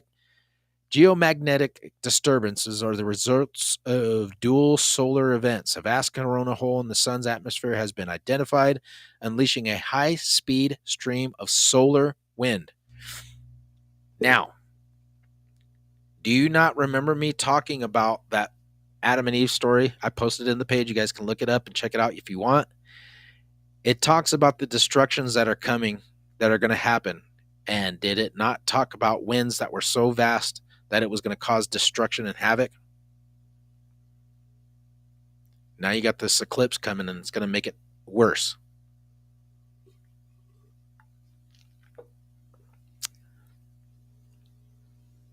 This phenomena, captured by NASA's Solar Dynamic Observatory, reveals a gaping dark expanse across the sun's surface, nearly 800,000 kilometers in length, or the size of 60 Earths. So, I don't know if there's video. If there's not, I mean, I'm going to try and find it, because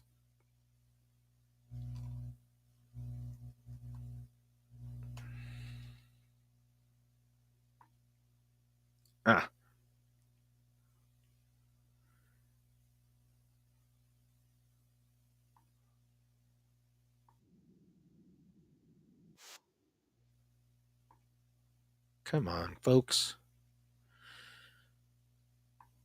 Let's check this out and see if we can see what it looks like live. All right. Of the sun over the last 2 weeks. They're 18 to 30 times the size of Earth. They're called coronal holes, but they're actually just cooler areas that don't glow as bright as others. That's why they look black. Are you They fucking can send serious? 1.8 million. Okay, listen to what she just said. Listen to what she just said. She just said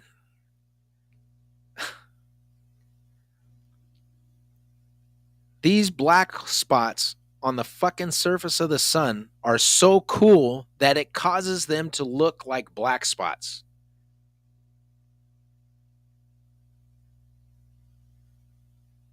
Does this make any freaking sense at all? I gotta go back and listen to what she said. Glow as bright as others. That's why they look black. Coronal holes, but they're actually just cooler areas that don't glow as bright as others. Called coronal holes, but they're actually just cooler areas that don't glow as bright as others. I'm sorry, we are talking about the sun, right? I didn't know that the sun created cool spots to allow it to be just cold. I thought the whole fucking surface of the sun was on fire. Like I'm talking about, like it's the hottest thing ever. That's I bet you anything in a few, they're going to talk about the sun's dying. Why they look and we black. got to leave Earth. They can send 1.8 million miles per hour solar winds toward our planet. These are... She just said it. 1.8 million mile per hour solar winds. And as I stated before, in that Adam and Eve story, what do they talk about? Solar winds. Wow. This is amazing. ...million miles per hour solar winds toward our planet. These are different from winds on Earth, and we can't actually feel them. That's because they're a collection of charged particles that can interact with the Earth's magnetic field. Exactly. The strong winds can also create geomagnetic storms that could potentially damage satellites. But at the moment, scientists say these winds will likely just reveal stunning northern lights. Every 11 years, the sun goes through periods of low and high activity in its solar cycle. Right now, the star is growing more active, so coronal holes are showing up. Right. But they usually appear on the sun's poles. Oh, there's nothing to see here, folks. It's just because it's getting cool.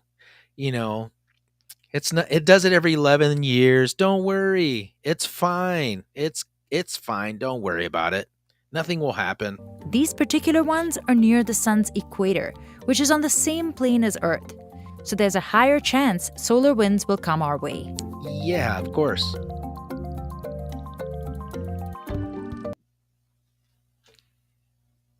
Like I said, you could take it for whatever you want. I just find it a big coincidence that this is all happening at the same time. We've even got this swarm of locusts that is supposed to be... It hasn't happened since the plagues of Egypt. And it's these two breeds of locusts that are like indestructible. Yeah. Bet you didn't hear that one, huh? Let me see if I can find that for you.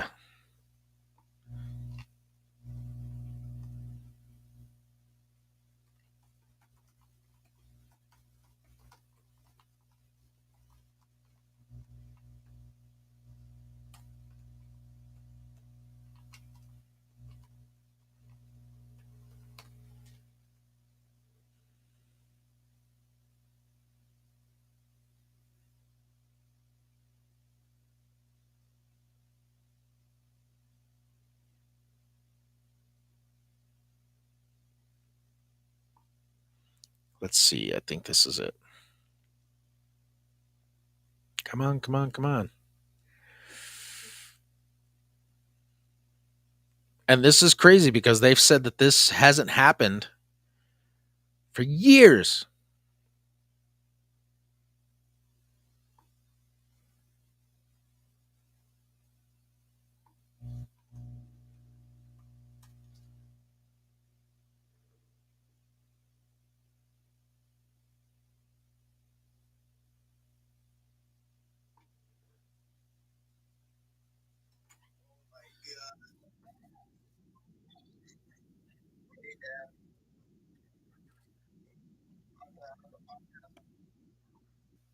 What?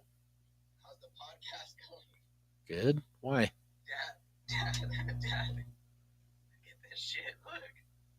Sweet, son. What? I know.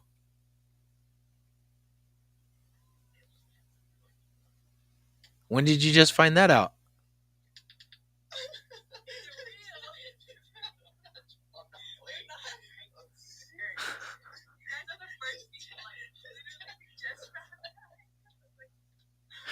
I'm gonna punch you in the eye.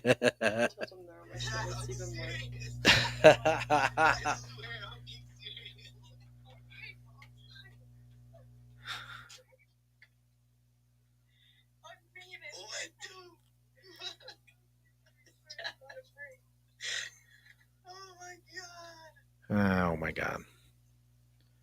I'll call you back in a little bit.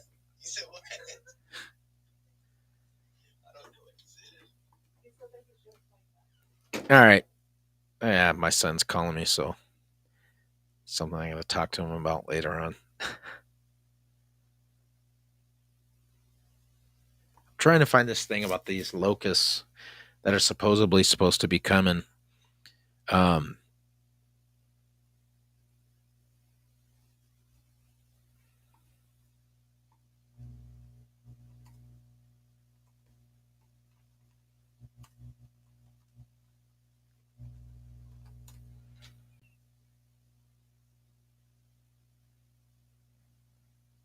All right, here. Apparently, these things are making their way to the United States, but let me. They've been in Mexico. This is where they were coming up from in this area. So, all right, let's check it out. Look at these things.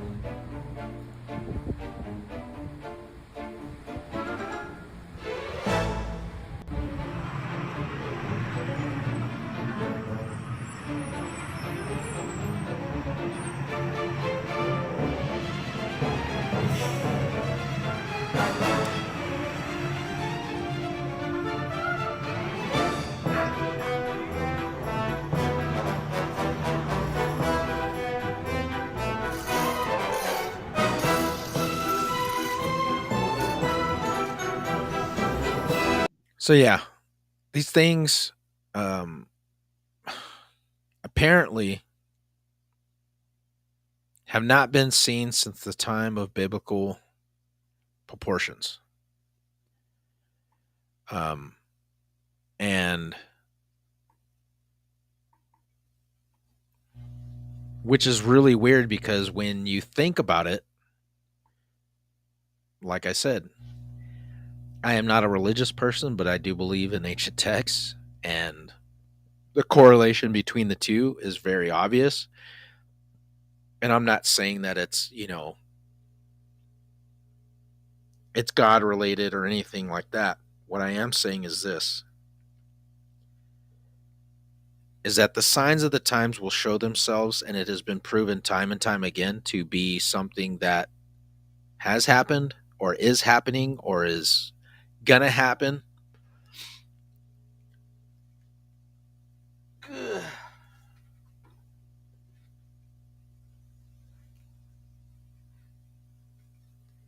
In these two books alone, well, these three, you've got the Emerald Tablets of Thoth, right? In those emerald tablets, there's so much information that goes back all the way back to the creation of mankind. And not only that, but the civilizations across the world. Now, human beings have been suppressed about who we are and how we've landed on this planet and everything. But who we are and progression of what we are and what we're capable of doing and where we're at right now, we are seeing a lot of the information because people are becoming more enlightened. They're becoming more aware. They're becoming more focused on there's something else better for me that is healthier, that is a better way of life, that I can help myself and help build my family, not only mentally and spiritually, because we're seeing, like I said, we're not taking this crap that is being told to us is the truth. We're finding the truth out for ourselves and realizing it for ourselves, and we're not taking everything that they're trying to tell us. The Illusion of Us, The Suppression and Evolution of Human Consciousness by Matthew LaCroix. And this one was really good. This was a correlation between Billy Carson and Matthew LaCroix, and I got done reading this one in like a day. But it was really good. And what I do when I read stuff is I highlight things, as you see, like I highlight stuff so that way I can go back to it and read it.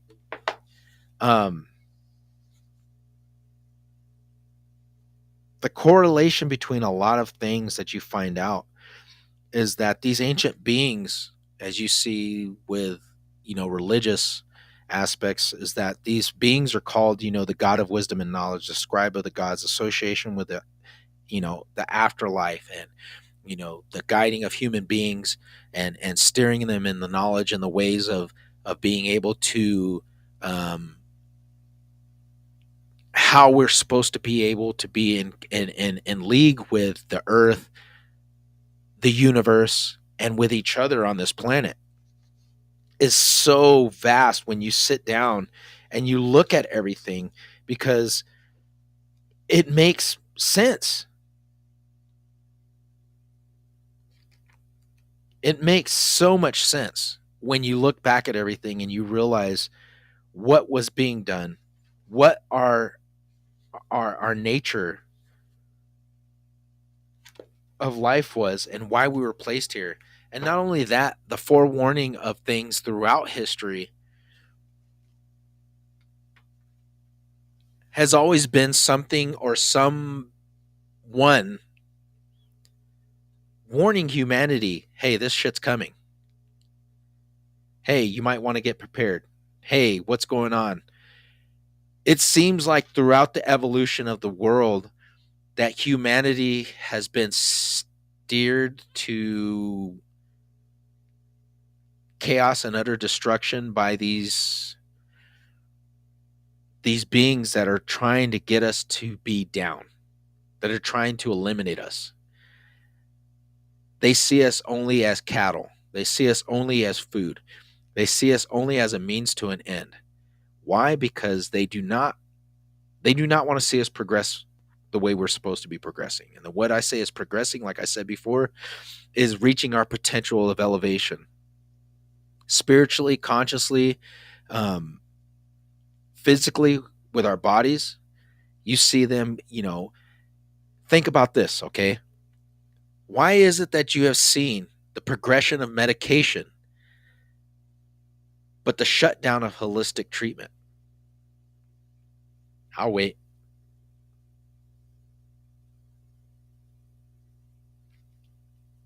They would rather prescribe you 15, 12, fucking 30 medications, give you crap that is toxic to your body, rather than give you something that is from the earth, because your body, okay, it's an organic being. Think about this. It's an organic being.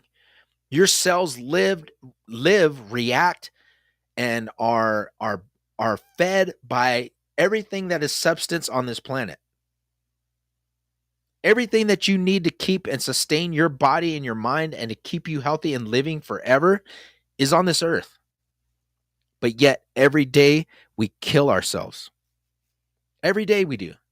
By the crap we eat, by the things we drink, by the things that we put on our skin, by the things that we use and we brush our teeth with, the clothes we wear, the electronic devices that we keep around on our bodies, anything you could think of. The things that we cook our food with, for Christ's sake. Our food is not even food. This stuff is grown with chemicals on it. It's not natural. It's been altered in some way with GMOs. And if you go to a store and it says non-GMO, they're lying to you. They're lying to you. There's nothing there in that store that is organic, because did you go and pick it off the plant itself? Did you go and pick that thing up from the farm? No, you did not. We are killing our children by the chemicals that they're drinking. And then we're wondering why our children are freaking, autistic, or they have behavior problems, or they're getting sick all the time. Oh, we'll take them to the doctors. They'll give them a shot. We don't even know what the hell's in it. It's going to make them better, blah, blah, blah. Craziness, folks. Craziness. We do things to our children. We do things to ourselves. That is not natural. I will tell you right now, when I started this spiritual journey of doing my meditation and trying to take care of myself with my food intake and what I was doing, for 4 months, I didn't drink soda. That was killer for me. And I'm not going to lie. You see me, I'm drinking out of my cup right now. This is tea. I'm drinking tea. The bad thing about this tea is it has sugar in it. But what I was doing before, and like I said, for a whole 4 months, I did not drink soda. I was drinking tea with honey and lemon. And I did not eat any sugar. No candy, no sugar, no soda, no food with sugar in it. I was fasting. I was only eating things that I made and cooked. I didn't have noodles. I didn't have fucking pizza rolls. I didn't have freaking French toast. Nothing that I bought that you would get from the store, I wouldn't buy it. I was making everything myself. My wife I bought her a bread maker so we can make our own dough from flour from scratch. She was making loaves of bread and we were eating it.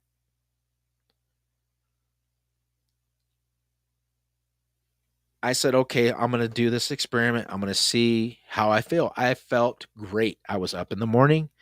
I was helping her get the kids ready. I do that every morning, but there are days where I just feel like crap, where she gets up and she feels like crap. And we noticed how bad it has gotten since we started back on eating the way we were eating. I feel like shit. And I'm not going to lie. I do not feel good. I hate it. And that is what everybody experiences, because it becomes that point where you have to ask yourself, are we doing this to ourselves? Because you see a lot of the food that we're eating now, they don't sell that shit in Europe. I can tell you that firsthand. Being in Germany, the food tasted different. That is the first thing you will notice. The food tastes different. Even the fucking ketchup tastes fresh. Because it's not the same thing as the crap that they are poisoning us here in the United States. The shit that you see coming from China, do you know that a majority of the fresh produce that we produce here in the United States does not stay here? That shit's shipped to other countries.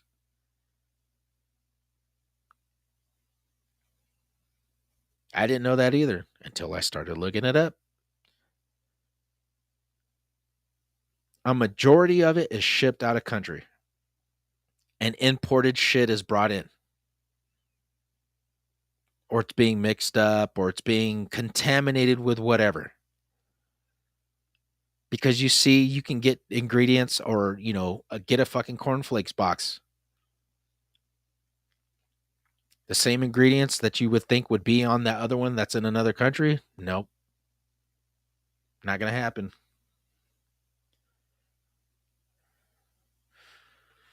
Not sure if y'all are still on, but if you are, I appreciate you. Hmm.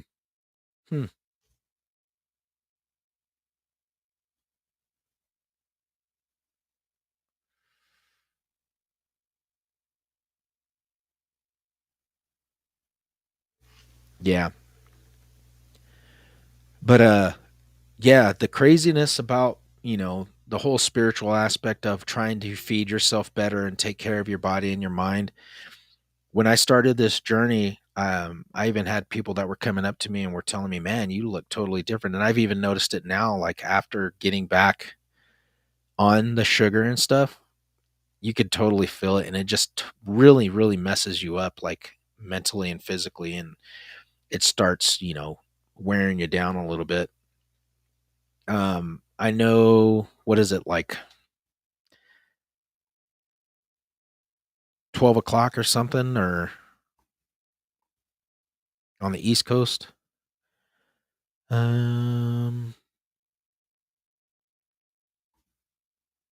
don't even know what the hell I'm clicking over here. Who's on right now? If you don't mind me asking, because it just shows that there's people watching.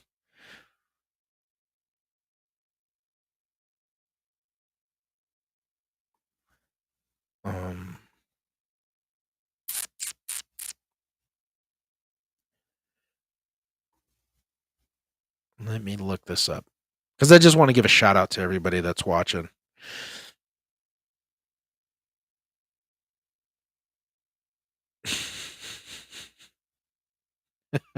I'm sorry. I'm trying to find something out real quick. Oh, Christ.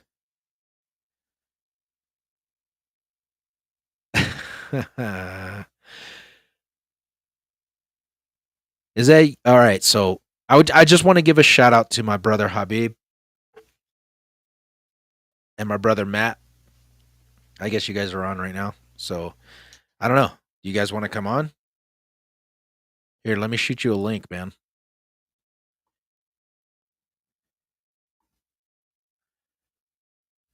We'll see if it'll happen. I can't remember how the invite guests. Here we go. I'm gonna put this link in here. Yeah, here it is. Y'all let me know if you want to come on. Just click on it. It'll let me know, like, oh, hey, these guys want to come on, and then I'll bring you guys on. Fuck it, we'll do it. It's Friday night. Give me a few minutes. I'm gonna take a pause break.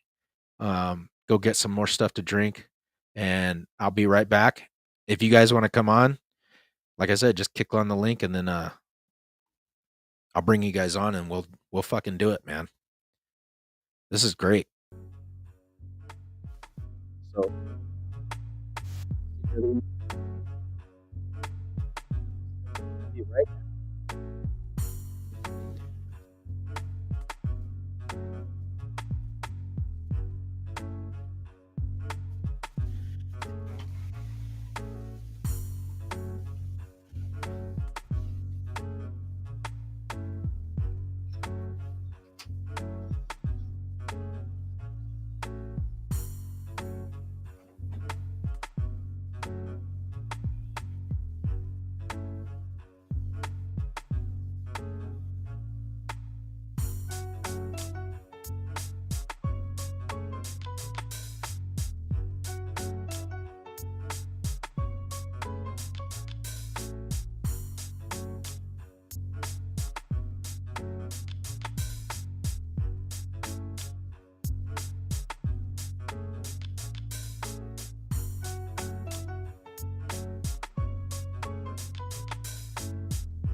All right, we're back.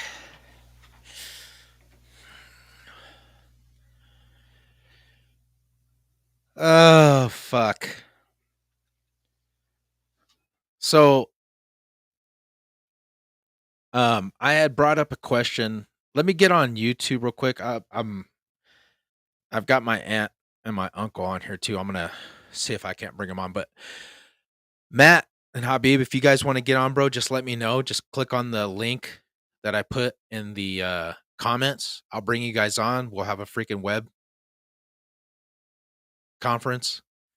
I mean, if you guys want to, that's up to you. I mean, anybody that wants to get on there, I posted the link on there. I'll post it in YouTube as well. You guys can join me. Fuck it, man. We'll do an all night. This is gonna be good shit. I want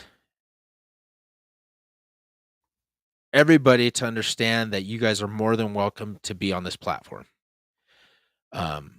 You guys can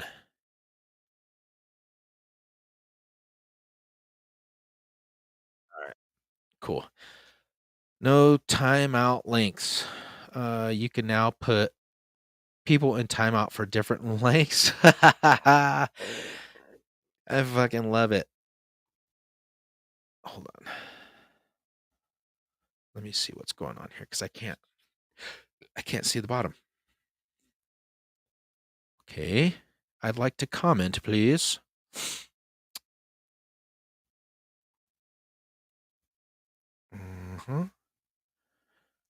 Oh, there it is. Hi. I just wanted to give a shout out to my Aunt Fella and my Uncle Joe real quick. I know they're probably at home watching this on YouTube, so I just want to say I love you guys. Give you a big shout out. I am going to post the web link on YouTube, so if there is anybody else, hey, don't forget, you guys, to if you are on YouTube, to press the like button on the videos, and you guys can also share it too with other people, so they'll be able to see it.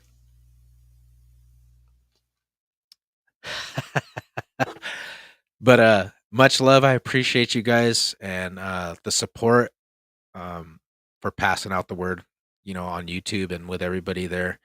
So I love you guys, and hopefully we'll be seeing you guys soon. Next weekend-ish.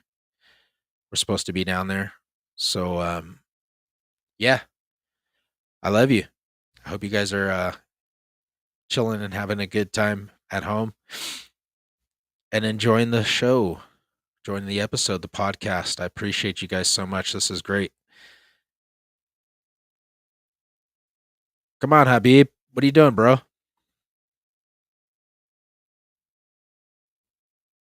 You gonna get on, man, or what?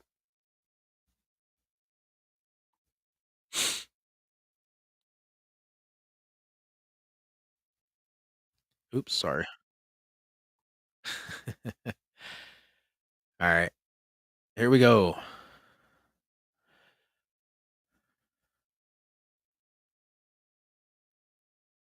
I think that was just me. I posted on the comments section, and it just went to the live.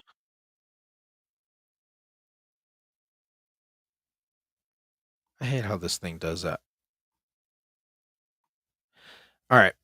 So we were talking a little bit about the spiritual aspect of things, and how to better take care of yourself and how to tune yourself in to just be aware of everything around you and the vast possibilities. And I'm not just talking about mentally, just giving a release of just your thought, your mind, your body, your day-to-day life, just quieting it down and just letting it go. This is just betterment, not only just for you, but everybody else that is in your house, everybody else that you know or you see, or that people that know you, when they see you, they're going to tell you that they see a difference. Trust me. If you stick to the plan, on the next episode, I think this weekend I'm going to try and do it, but I got my brother McLean. He's going to come back on with me on Sunday. So, brother, if you see this, I love you. I'm going to see you on Sunday.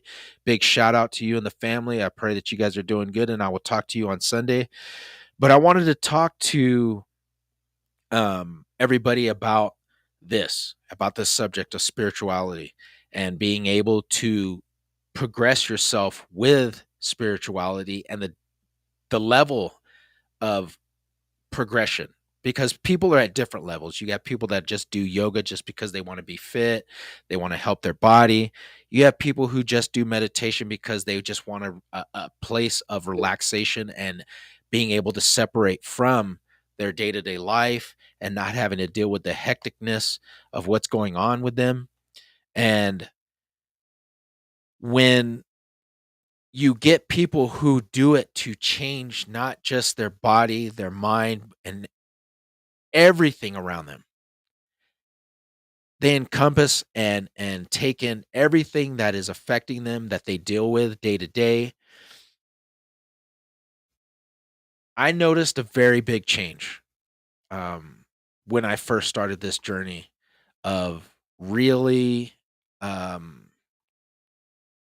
would say, going down this path of enlightenment and really just becoming me, trying to find out what's really going on, trying to really understand that what we're seeing, this world, is not reality, and seeing everything. And I'm not just talking about just like how I talk about, politics and government stuff. I'm talking about with movies, with music, with seeing things on the TV, just seeing historical stuff or narratives that just do not add up. Things just are not what we have been taught or what we are being told. It is something vastly different. Vastly different. And it's like, if they're able to do this, it's like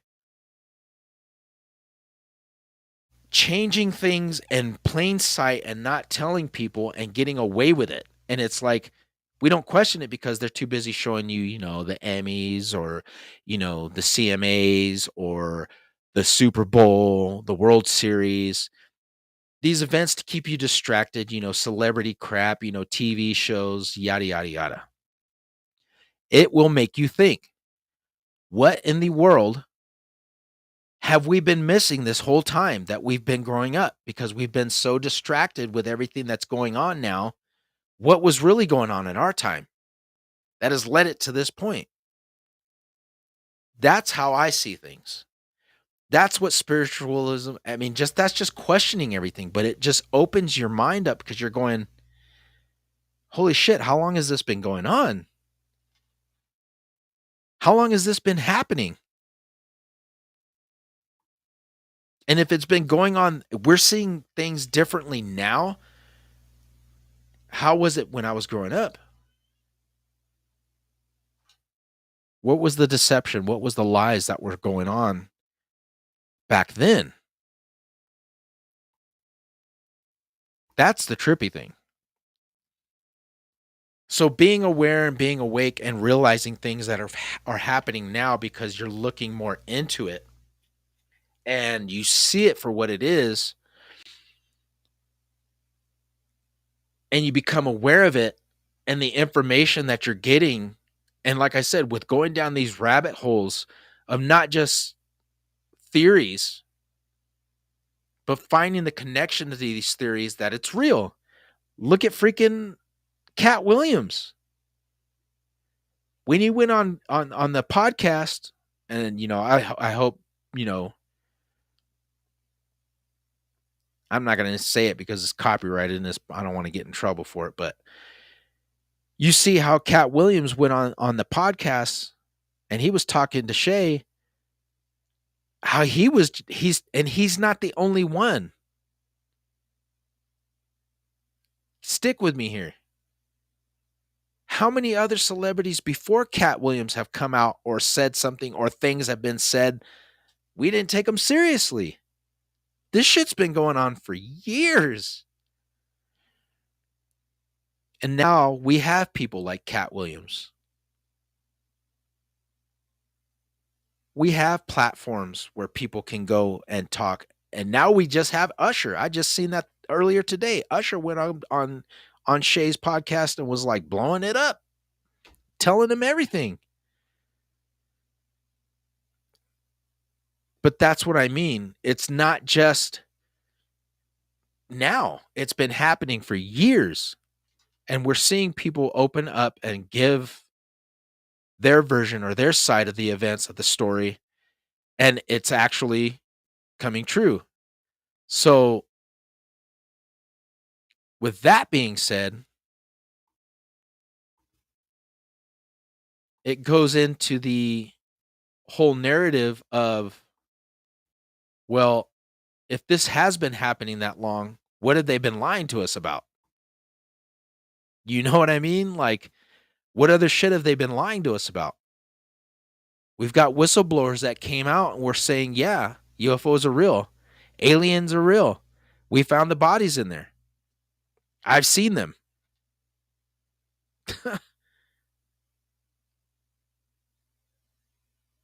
People talk about seeing mermaids. People talk about seeing UFOs. People talk about seeing giants.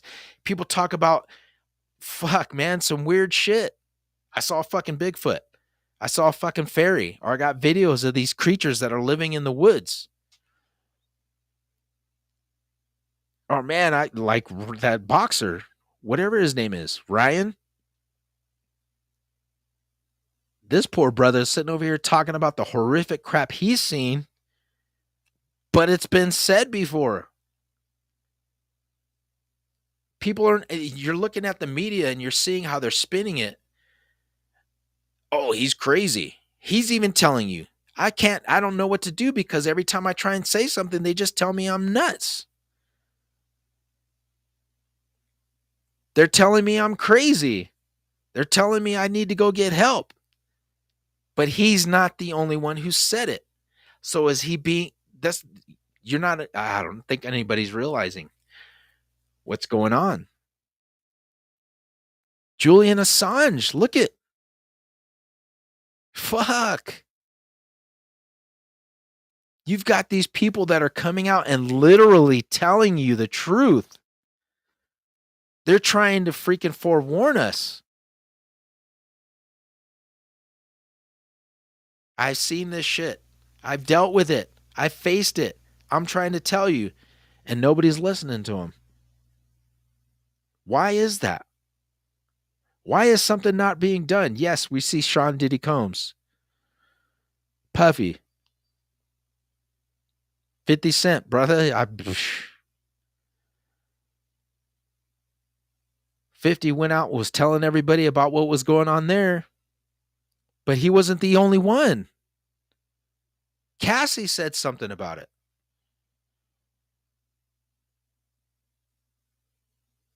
What's that going to lead to? What is he going to spill the beans about? Is he going to be another Epstein and end up dead? I don't know. We'll see. And it's barely fucking March 2024, y'all. Shit's going to get crazy. Cat Williams said it, and I believe him. 2024 is going to be the year of truth telling.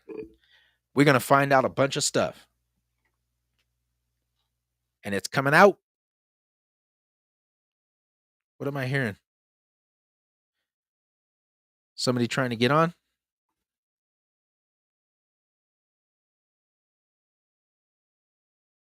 I just heard a ringing. That's crazy. What was that?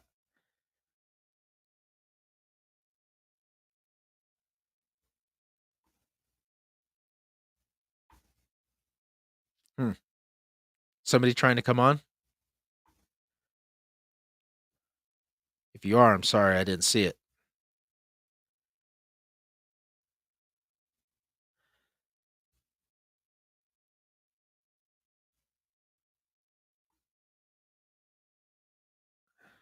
Let me,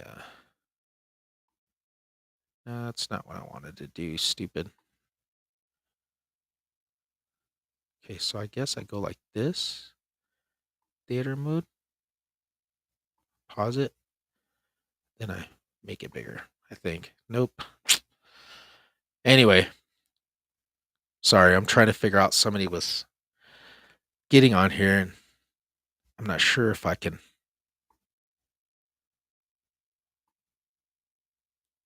Okay, well.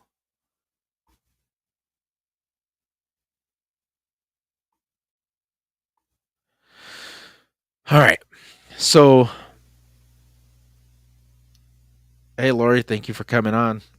I'm looking at all my platforms at once, just trying to see who's coming on and who's here or whatever. So you'll have to excuse me. But yeah, like I said, this goes to everything, you guys. Everything. We've been told about so much stuff. Fucking dinosaurs. They got pictures going back to the 1500s showing people on dinosaurs. So the narrative right there is, okay, were the fucking dinosaurs ancient text, right? They talk about vanquishing these dragons. They don't know what a fucking a dinosaur is. Dinosaur didn't come out to what, the 1800s? That word didn't get put into the 1880s, I think they said. So they're talking about these dragons. Is that what they were talking about? Of course, because that's the only way for them to freaking describe it. A fucking reptilian animal that is going around flying in the air, these dragons walking around, spikes, long necks. They don't know what they're seeing, but their word for it was a dragon. So it just makes you think, this stuff with everything that we've been told.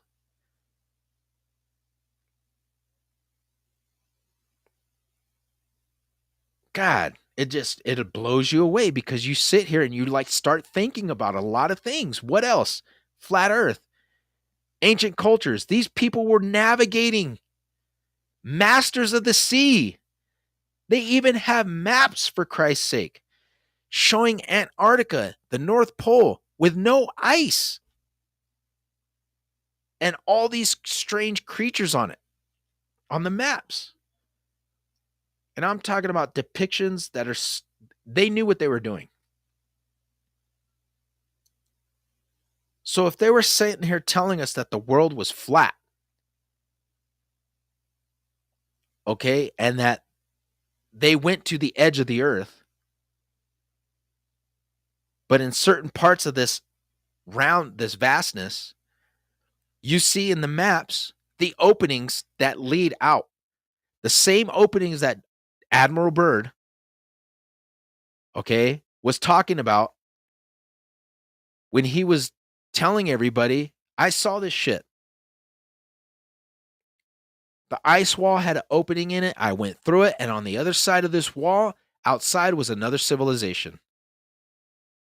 The man was telling us he led the largest fleet in history to Antarctica.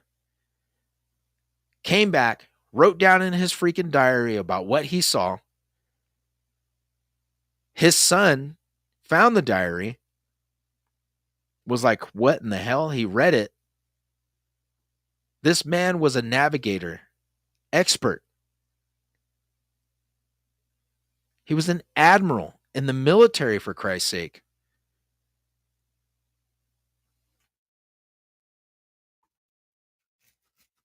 Okay? They discredited the man.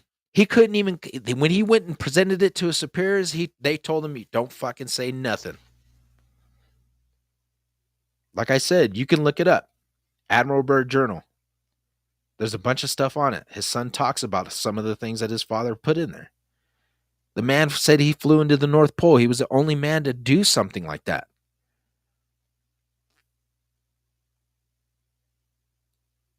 Talks about when he got to the North Pole, there was a gaping hole in the middle, and he flew right into it. And as he flew into it, he noticed that there was freaking atmosphere. There was another sun.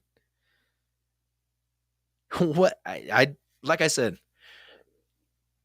the cover-ups and the lies go back so far that when you look at it, okay, and you think about it, you start going, man, if they lied to us or tried to cover up something that we were, told about, or we, researched, or we had heard, and we went back and looked it up. Because like I said, when I heard about this Admiral Byrd thing, I remember hearing it when I was younger, because my father was in the military and he likes watching older stuff. And I remember seeing that, and it just stuck with me because he talked to me about a lot of this stuff, my dad. And that's how I started, when I became older, and even in, junior high, I remember talking about a lot of this stuff. And I remember a lot of kids were like, "You're a fucking quack, dude. Like, what's wrong with you?" And you got to remember growing up in California around some pretty crazy, notorious gangs, and, just growing up in craziness, you see a lot of stuff. So like, you got this kid growing up, going to school with you, and you got these hard fools, and you're like talking about aliens and UFOs and giants or whatever. They're, that's probably why I tried, they tried jumping me a lot of times. I had to freaking learn how to fight my way out of high school and junior high and elementary school. It's just craziness. But when you're growing up and you're interested in this stuff, now that you're an adult, it's like, you're being able to buy the toys that you never had or get the things that you always wanted. Now you have the tools to research and do this stuff. I mean, I always did when I was younger anyway, but now that we have this stuff now, it makes it more exciting because you go down these rabbit holes and you try to figure this stuff out. You're able to do it. You're able to look this stuff up, and you're like, holy crap, makes so much sense. So much sense. And the only thing I can equivalate it to is like that movie with Roddy Piper, They Live. And if you haven't seen it, for all you new kids that are out there, and I'm pretty sure there's some youngins that are a little bit younger than me, but are old enough to be adults, and you don't remember that movie, They Live. And you probably never seen it. But in this movie, it talks about exactly that. And let me find it. I'll put a clip on for you. And we'll watch it together.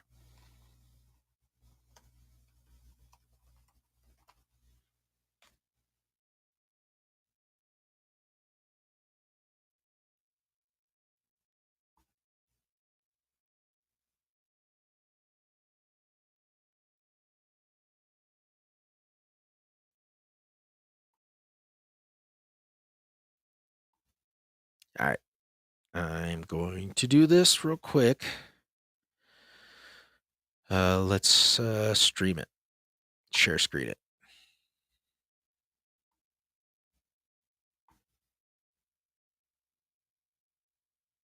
All right. Here it goes. All right. So for all you youngins that don't know what this is They Live.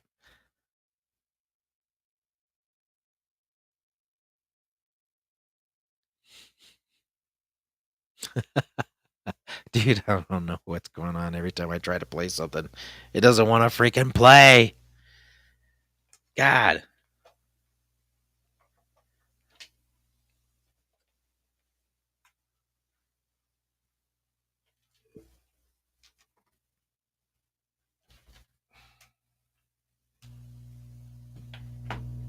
I don't know. I guess I just have crappy internet.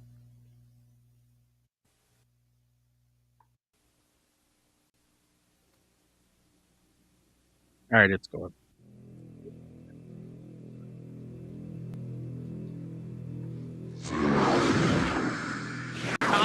Masters! What do these things want, and why are they here? You still don't get it, do you, boy? They have recruited the rich and the powerful. They're running the whole show. Wake up! They're all about you, all around you. Blinded us to the truth. Take a look. They are safe as long as they are not discovered. I don't know what they are or where they came from, but we gotta stop them. Stay away from me. Put these on. They have us. Look at them, they're everywhere. Our owners. We have no other choice. I don't like this one bit. Leave it alone, man. It ain't none of my business, ain't none of yours. We have been lulled into a trance. Listen to what I'm saying to you. We're in trouble. The whole world's in trouble. Control us! You're sending some kind of signals out of TV sets. I've got one that can see. Mama don't like tattletale. Now we start spilling some blood. Let's go! Push the button.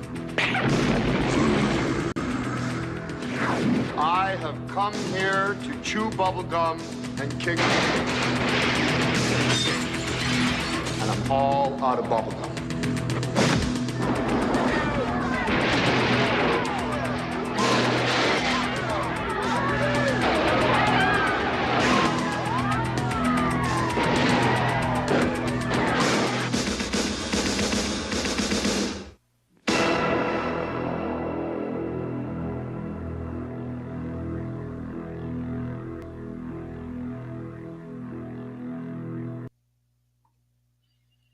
Great movie.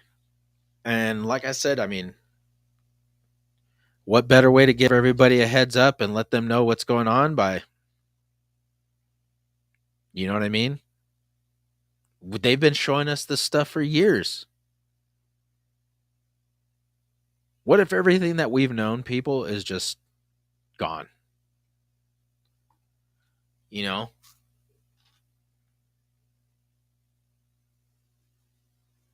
What if everything that we've known to be true is no more? But everything that we're seeing is just, you know, a lie. Because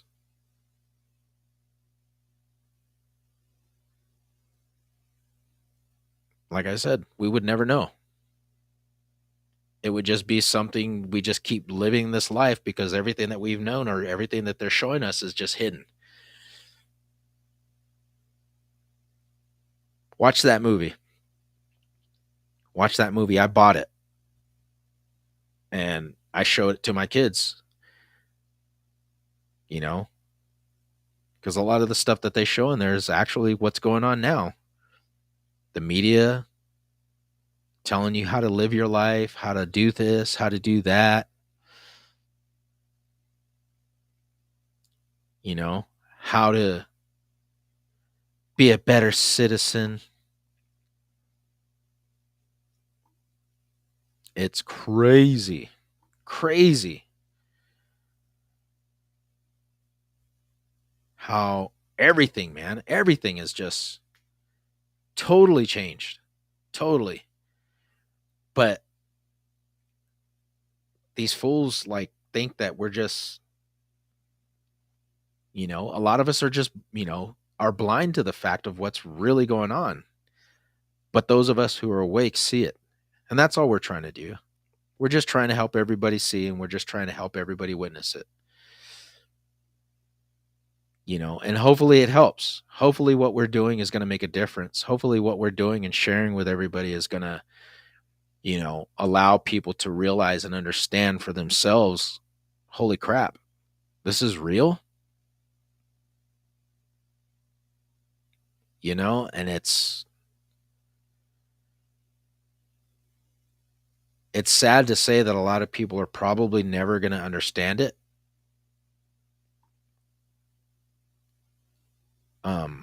And realize it, because by the time they do, it's going to be too late.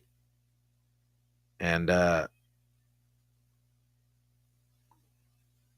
whatever's going on in the world that we're seeing happen now,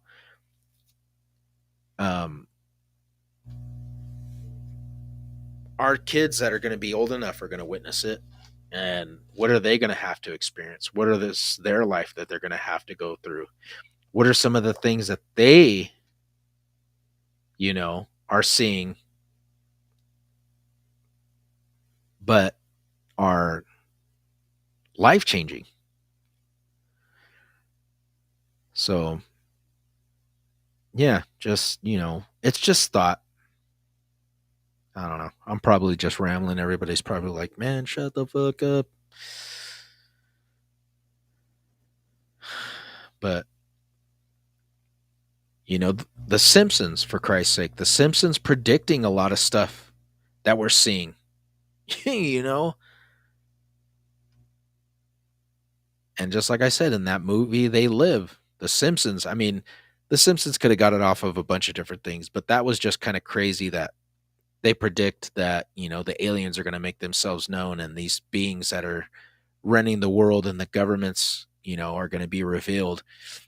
and it's going to be, Homer Simpson, ripping off the faces of the president and these delegates, and I think it was Putin or China or something, and one of the presidents, and he ripped the masks off. But I mean, this is what I'm saying. Like, they put it in plain sight. And a lot of the times it's just, we're thinking, oh, it doesn't mean anything. Right? And, you've got to think, is it too much of a coincidence that this stuff is happening, that it's going on? That these predictions or these things that were showed to us in movies, look at fucking Terminator, dude. Holy shit. Let me find that fucking clip.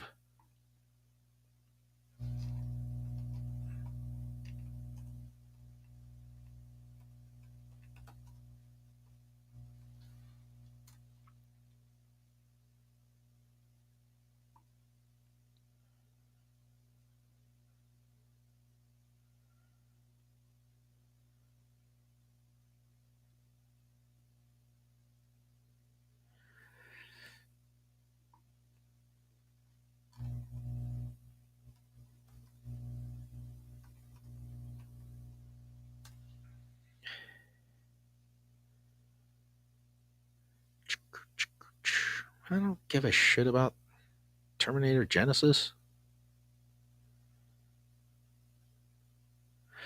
But yeah, Terminator.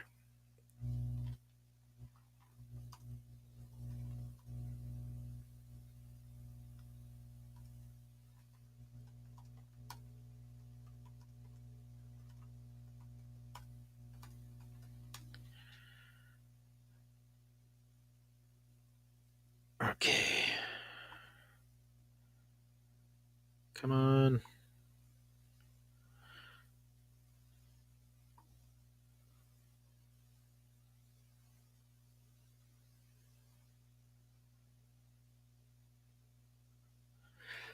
So Kyle Reese in Terminator is Kyle Reese talking to her and telling her about what AI was going to do and how the start of the war was going to happen. And it's crazy because he says that it's going to happen, I think it was 40 years. Here it is. Give me a second and I'll jump back on here and throw it on there.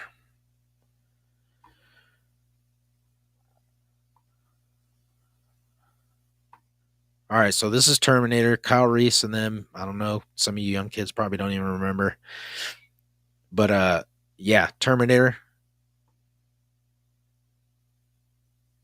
Description of the movie, how he's going to be, they're talking about it.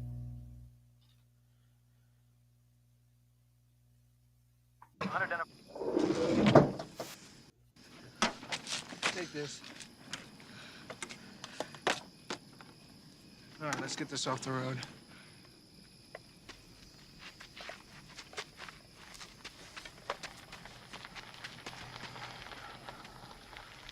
There you go.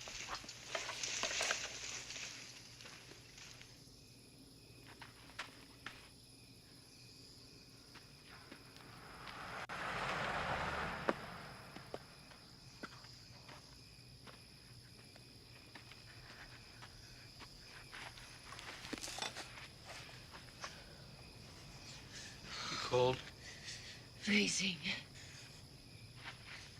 So this is the scene where Kyle and Sarah are running from the police. They just got attacked by the Terminator. He went and picked her up and found her.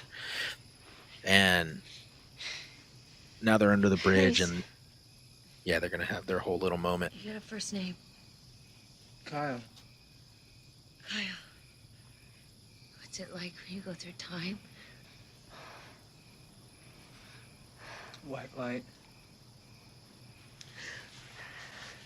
Pain.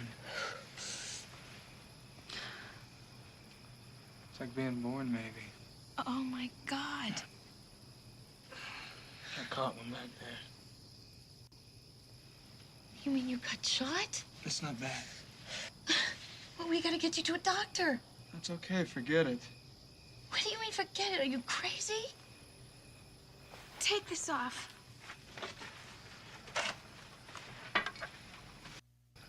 I don't know anything. Just talk. Tell me about So now this. he's Son. going to talk to her about. It's about my height. He has your eyes. Don't suppose you know who the father is, so I won't tell him to get lost.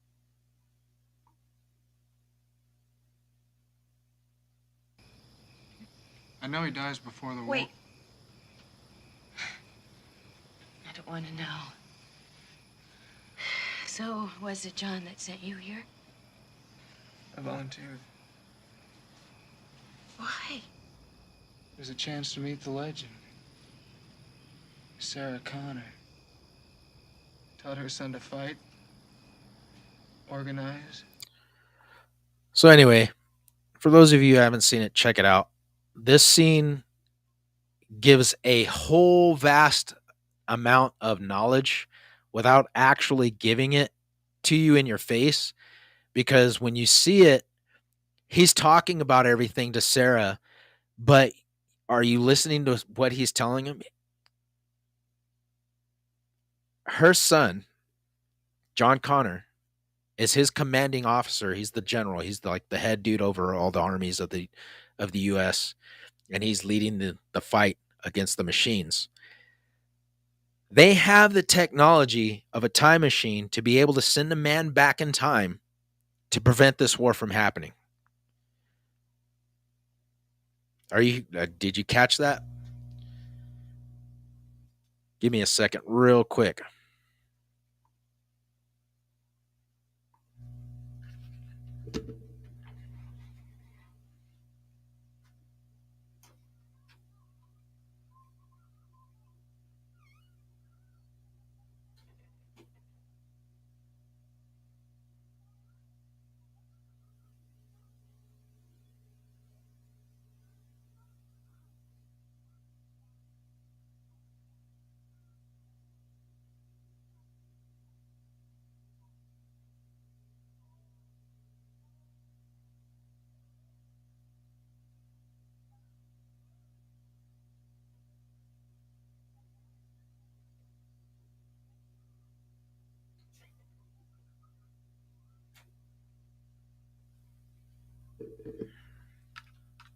Oops.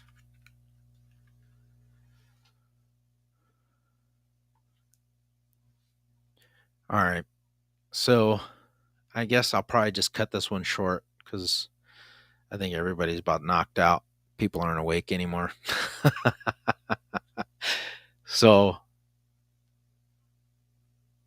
I think what I'm going to do is save this for Sunday, and I will be back on Sunday, and we will have this conversation then. Like I said, if you guys want to get on and you guys want to be a part of it,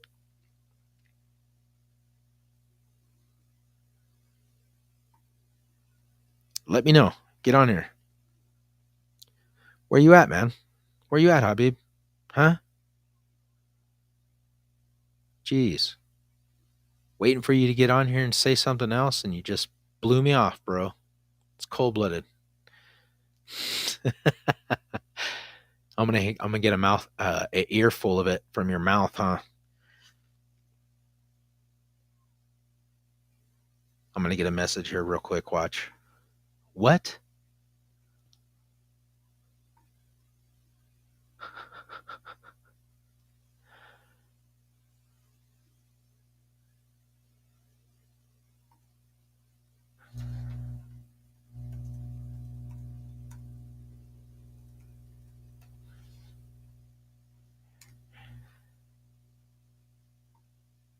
Now I'm just messing with him. So anyway, it's a lot to think about, and I know it seems overwhelming, but that's what I mean. Like when you're going down those rabbit holes and you see a lot of things that are going on, your mind just continuously goes and you start thinking about a lot of other things, and it leads to something else and to something else and to this and then to this. And it's like, wow, this is crazy. So you start writing it down. But I will see you guys Sunday, and we'll get back to this again. I don't want to keep dragging it on, and hopefully, give me a second real quick. Hey. Hey, what are you doing? I was just on my podcast. You okay? Oh, yeah. Okay, you want to call me back? Is everything all right? Yeah, everything's fine. I was just going to talk to you about that group text we were all in. Oh, yeah. Hold on. I'll get off right now. Just give me a minute. No rush. Just call me when you're free. Okay. All right. All right. Bye. All right. So, like I said, I don't know. I can't. It's not like it doesn't allow me to see who's on here or like the people that are watching the videos or whatnot. So it's really hard for me to like comment and like be like, oh, hey, how's it going? How you guys doing? You know, and give shout outs to people unless like people are commenting on everything. So if you guys got on and you guys were watching the show, I appreciate you guys. Like I said, I really wish that everybody would get on and leave a comment or something so that way I know that everybody's on there or who's on here. But yeah, I hope you guys are liking it. I hope you guys are enjoying it. I'm able to do it once a week, so I try to do it, and I'm going to try and get on here more. The times are a little off, so I think I'm going to go a little bit earlier because I know a lot of people during Friday aren't off until like 5, 6 o'clock. And then by the time I get on, it's like, 9 o'clock for some people. So I know it's hard. But yeah, if you guys get on here, leave a comment on the page on Secret of the Unknown. And, just let me know, hey, I was on, I'm watching, I'm here. And, if you have something that, you want to talk about or whatever, I mean, shoot, I'm here. That's the whole point, is to get on here and discuss it and be able to share with each other about different subjects on whatever. And like I said, I mean, if you guys want to get on too and you guys want to get on, live, we'll do it. I'm down. Like I said, I just, it would be cool to be able to, have everybody, comment or leave a message or something. So that way I know who's on, so I can give you a shout out and just say, hey, how's it going? And, but yeah, I appreciate you guys for being on. I thank you guys for being a follower of the page. If you guys haven't yet, go to Secret of the Unknown on Facebook and YouTube and on X and Spotify. So thank you guys a lot. I appreciate you. More than you know. So like I said, I just want to give a shout out to everybody that's that on the page that follows it. So thank you guys again. I will see you guys on Sunday. And let me see who was on here, got on. Big shout out to my cousin Stella, my buddy Habib, my cousin James, and Lori. Thank you guys for getting on and liking the page. Appreciate you. And I will see you guys on Sunday. And for everybody else that got on and that liked the page, I appreciate you as well. And I will see you guys again this Sunday, and we will get into talking about some more stuff. Like I said, I'm going to have my buddy get on. He's going to chill out and hang out with me for a little bit, and we're going to have some good discussions. And hope to see you guys there. And if you guys can join us, great. Get on and have a good discussion with us and shoot the crap with us. And I will see you guys then. So have a safe weekend. Be blessed and be safe. Please, please, please, everybody. You know what? That reminds me. Maybe we might talk about the origins of Easter. I guess we could do that. So, McLean, if you're watching this, bud, I know it's a long video, but I'll shoot you a message, man. We'll probably get into that a little bit and talk about that too. So, that might trip some people out. But you guys be safe, and if you're traveling this weekend, please be careful. Sending good vibes your way, and safe travels all the way from your destination of where you're at to the destination of where you're going. And please be safe. Always remember that you matter. You're on this earth for a reason. You were put here for a purpose. Whatever that purpose is, that's for you to find out. And hopefully you find it out sooner than later. So you'll be able to expound on that, and you'll have the knowledge of knowing why and your purpose. And like I said, that's your purpose. I don't know it, only you do. And hopefully you find that, and you're able to run with it throughout your life and be able to share that with your family, your kids, your grandkids. So anyway, I'm rambling on. I will see you guys Sunday. Appreciate you. Thank you guys so much. And I will see you again Sunday.